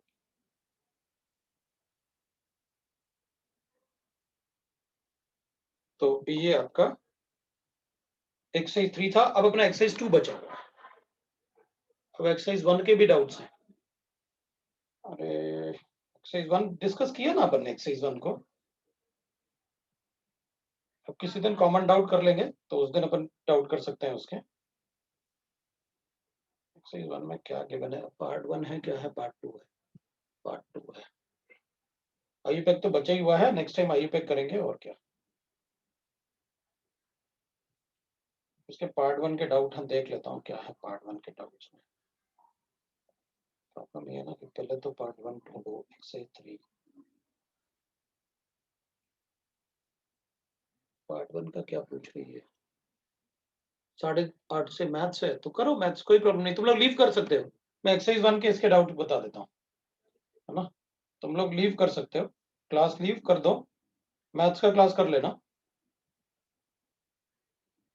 मैं जरा इसके ये डाउट्स कर दूं पार्ट 2 से।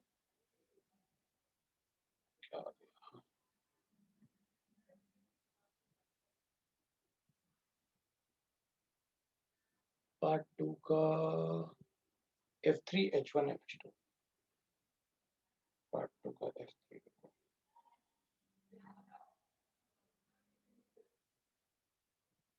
क्या है, F1 F3 है, पहले तो F3 बता देता हूँ। ये यही तो समझा रहा था अभी F3 वाले को कि भाई अगर मेरे पास दोनों ही एडियाबैटिक प्रोसेस हैं, P वर्सेस B है, तो बताओ किसके लिए स्लोप ज्यादा होगा। तो जिसके लिए गामा का वैल्यू अपन कहेंगे A और B है ना, ये अपन को A गिवन है, ये B गिवन है, तो अपन ये चेक करेंगे कि किसके लिए गामा का वैल्यू ज्यादा है। जिसके लिए गामा का वैल्यू ज्यादा होगा उसका स्लोप ज्यादा होगा। ये मोनोटॉमिक है और ये डायटोमिक है। बता दो जिसका स्लोप ज्यादा होगा उसका गामा का वैल्यू ज्यादा होगा, ठीक है। तो मोनोटॉमिक डायटोमिक ये सब आपको पता है। टेस्ट में आइसोमरिज्म नहीं, टेस्ट में आइसोमरिज्म कैसे होगा, टेस्ट में आइसोमरिज्म नहीं आ रहा। फिर H क्या पूछा था तुमने, H में H1 H2, एक मिनट रुको। H1 में सॉलिड से लिक्विड, H1 में अगर सॉलिड से लिक्विड कन्वर्ट करोगे तो वॉल्यूम बढ़ेगा।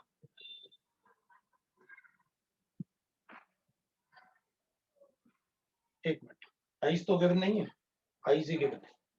ये H2O सॉलिड है और H2O लिक्विड है, सॉलिड का वॉल्यूम बड़ा होता है, ठीक है। अगर इसका वॉल्यूम, क्योंकि सॉलिड का वॉल्यूम बड़ा होता है, ये V1 है, ये V2 है, so W will be equal to minus P external into V2 minus V1। आपका V2 जो है V1 बड़ा है V2 से, ये बड़ा है इससे, तो नेगेटिव आएगा तो पॉजिटिव हो गया, W ग्रेटर देन 0 वाटर के लिए। और फिर आपने कहा एट 1 एटमॉस्फेयर, H2 बोल रहा हूं मैं, at 1 atmosphere n moles of water at 0 degree centigrade are frozen in ice, then heat transfer is 1 mole of water ना, हीट ट्रांसफर बताना है अपन को, कितना हीट ट्रांसफर करेंगे, तो ठीक है ना, Q is equal to delta H is equal to N C V, water है ना, डेल्टा T लिखेंगे। अब ये तो अपन क्या करेंगे, 1 atmosphere n moles of water, तो n तो नंबर ऑफ मोल्स हो गए, और डेल्टा T, तो डेल्टा H लिखना है तो Cp करना पड़ेगा, तो Cp तो अपन को गिवन ही नहीं है ऐसे, तो डेल्टा H अपन को गिवन, तो डेल्टा H ऑफ फ्यूजन बता देंगे बस, हीट ट्रांसफर कितना होगा डेल्टा H ऑफ फ्यूजन के बराबर n मोल्स के लिए, ये वाला इक्वेशन तो गिवन ही नहीं है, ठीक है ना।